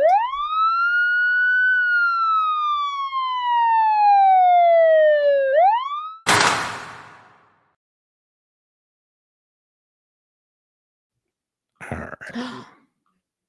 What? Angel wings. That's amazing. What's that? Sorry, I have to. Okay. Oh, Angel Wings knew Loretta Lynn personally and lived on her ranch in Hurricane Oh Mills. my gosh, that's Wow. amazing. Yeah, she was just so humble and, or at least that was how she seemed. Oh wow. Lisa B always says, That's amazing. my husband rescued Lionel Richie's Dancing on the Ceiling concert in Cleveland. We got to meet him with backstage passes. Oh wow. That's cool. Yeah. The backstage pass. That's Well, always cool. Jenny, if I could I would do a channel just talking like this. This is my favorite kind of thing to talk about. Dishing. Just dishing. Just chitting and Yeah. chatting. That's my favorite. I think I joked about us coming up with a side channel called Off Topic because we're always off topic. My dad had a bear with Kenny Rogers. Like they shared a bear. A bear? I think maybe she meant a beer. It says my daddy had a bear with Kenny Rogers. Well, your husband had a beer with Garth Brooks, didn't he? No, he sat on the front porch in a rocking chair. There was no alcohol involved. I thought it was at a bar. No, it was at the Hendersonville Inn. I don't Oh. even know if that hotel's still there, but it was a little inn in Hendersonville. He sat on the front porch with him. And he didn't know who he was. Aw, Rosebud. I love you guys. You have no idea how much I enjoy Aw. your streams. That's sweet. And Romy too says, "Good one, Mrs. E." I don't know what was funny, but thanks.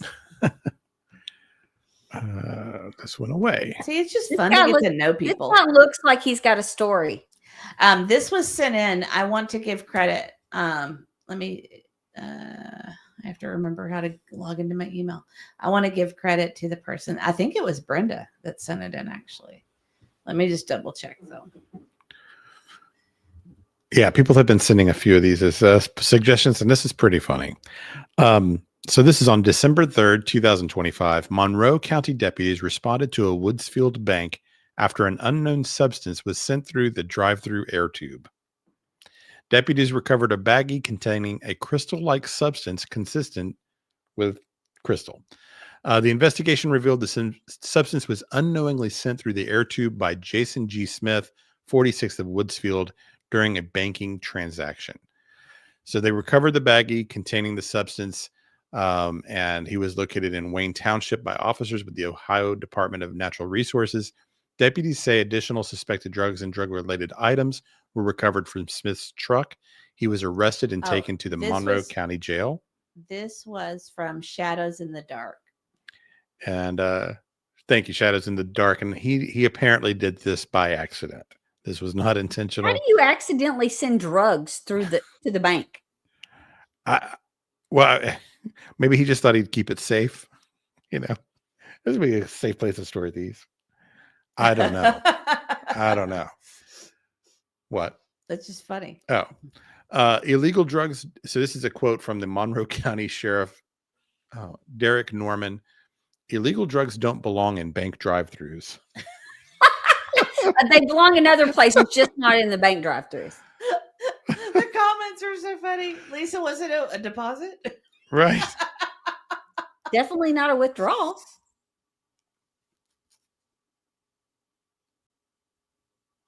Oh, wow. Quilting says, I had a guy drop his Coke at work the other day. Oh my god. Oh no.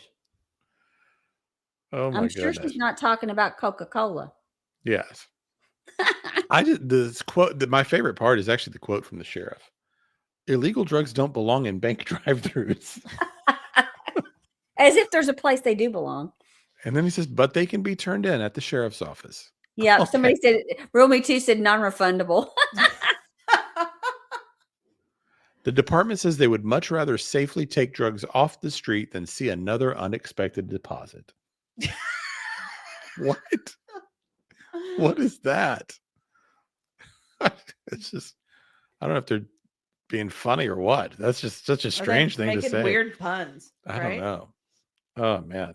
But yeah, maybe he just had his cash and his dope all together and just accidentally. I mean, how do you do that? I don't know. I don't know. Did he Maybe use he the was high on tube? drugs when he did Did it. he use the tube? Yeah, that's what he did. Like through the drive-through, send it up. Well, or was it through the window? No, it said through the tube. It was through the tube thing. Oh, Alicia Hotwell said, when I was a cashier at our family grocery store, I had a guy pull his money out and his C-Rock fell out of his pocket. It was hilarious. He tried saying it was his medication. Yeah. Oh, Quilting says they fold it in bills. Who knew? Oh. Guess it was the wrong bills. That maybe the Well- law was well, on his good- tail. Well, they are now I mean, for sure. I'm kind of surprised this addict has the ability to save his money at all. Right? I mean, Well, there's that. you know. You got to give him something. Or maybe he's not. Maybe he's more of a. Is it possible he's more of a distributor? Yeah. Yeah. And not necessarily a user? Maybe he was giving it to somebody at the bank that was supposed to be getting a drop off. Maybe he thought it would grow with interest if he, if he saved it up. It's like a DoorDash Hey, situation. I've got- Aunt E? Yeah. I've got 10 pounds today. In a year, it'll be 11. You know, I don't think that's how it that's works. not how the banks work. Man. Texas Plain Jane says, I found someone's baggie of marijuana when I worked at the mall. I swept it up and called security. That's funny. And Hobo's mom said she dropped her math. Wow, a bunch of clumsy Clumsy addicts. addicts out there, right? He was paying off his loan. It's a good one. All right, let's Very wrap good. it up. So We've got an early morning with Santa. we do. Thank you for hanging with us, everybody. And thank you. That'll be fun. Yeah, we got a busy day tomorrow. We actually, I can tell you offline, but we are doing stuff all day tomorrow. We got Christmas parties, and I don't guess I have to tell her offline. We got Santa, Christmas parties. We got all kinds of stuff. Like the next 3 days are going to be like a whirlwind. Yes, very busy next few days, but we'll try to do our Christmas trivia for the members before Christmas. If you say so. You don't think we'll have time? I don't know. You don't know? Okay. I enjoy it. You know, I love the trivia, and I've got it working now. So, Yeah. Yeah. We'll try to do I it. don't know why we couldn't sometime on a weekday next week before. Christmas is Thursday. We could probably work one in before Christmas Eve somewhere. Read one of these sleuths. Oh, that's Truthfully, hilarious. I did drop a bag of grass. Oh, I just lost it. Okay. Here it is. Truthfully, I did drop a bag of grass at the Exxon on Highway 49 once, and I was so bummed. You can't exactly call and see if they have it in the lost and found. I feel like I've heard stories like that before. People looking for stuff in the lost and found. Look at Cheryl's. Cheryl says, I found a bag of green stuff in my dad's underwear drawer while I was putting away his laundry. My mom told me it was a special Italian spice. That's fantastic. Very rare oregano. Because you got high. I don't even know what you were singing that about. Oh, it was about the Porta Johns. It was the Porta Johns. We kind of, yeah. I was going to deposit my math because I was.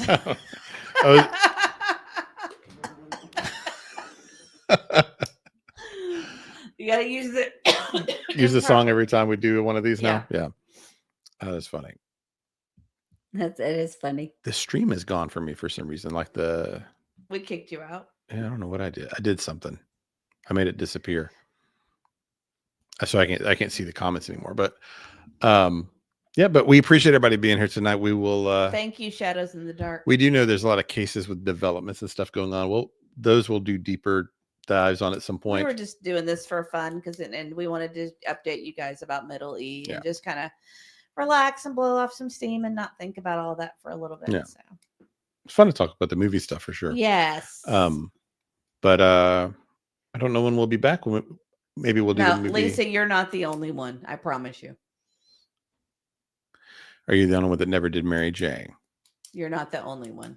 No, absolutely not. No. But let's let everybody go and not monopolize their time. Yeah, I'm not going to do that poll because I don't. You know, that got lowered as a drug by Trump today too. Yes, it did. So it's like now on the level of like codeine and I think such. I might. I've been coughing. I'm a little concerned. So you got Big E's cold there, maybe so. Well, thank you so much, everybody. We appreciate everybody being here. We will see you guys soon. Anything else, Mrs. E, before we go? No, just if we don't talk to you, if something happens and we get busy and we're not able to talk to you guys, I hope you have a great Christmas. Happy Hanukkah, if that is what you do. Celebrate. Or if celebrate. I couldn't think of the word. I would say we'll likely be live before New Year's, but if not, probably. Happy New Year. I know you guys can spend your night anywhere and you choose to spend it with us, and we appreciate you. It's been a lot of fun tonight. Like I said, talking about Christmas movies and TV and movies and all that stuff's my favorite. So I appreciate you spending time with us. And we appreciate all of you so very much. And I wanted to thank you guys. Your prayers were overwhelming. They were. I don't know how. I don't want to get all mushy, but they mean a lot to us, and we really care about you guys, and we can see that you care, for us as well. and for middle E, and that means the world to us. So I want to tell you thank you. Yes. Well, Sorry, I'm not going to get mushy. no, very much appreciated. Thank you, everybody. We will talk to you soon. Well, I'm not ready to. Not ready? No, I always wrap it up when you're not ready. I know. I was going to do the short outro. Hold on. Okay. Do you want to say anything else that's nice? No, No, put me on the because I'm spot, so no. good at that part. Yes, yes. You did it so well. I can't top it. Well, guys, we appreciate you. She does mean that though. I What- really the other do. day I when mean you, it with my whole heart. The other day you were saying that when you went and read the comments under the prayer request, you're like, our people are just really amazing. Hey, They are. Just reading through all the well wishes and prayers and everything. And we can't comment on all of them all the time, but we really do appreciate it, and we appreciate. And the you feel prayers. it. You feel it. I really do Yeah. feel the love, and we love you guys right back. Yeah, So, we do. If we don't talk to you before Christmas, have a Merry Christmas and a Happy New Year. But I'm hoping we'll see you soon. Have a good night. Night, everybody. Bye.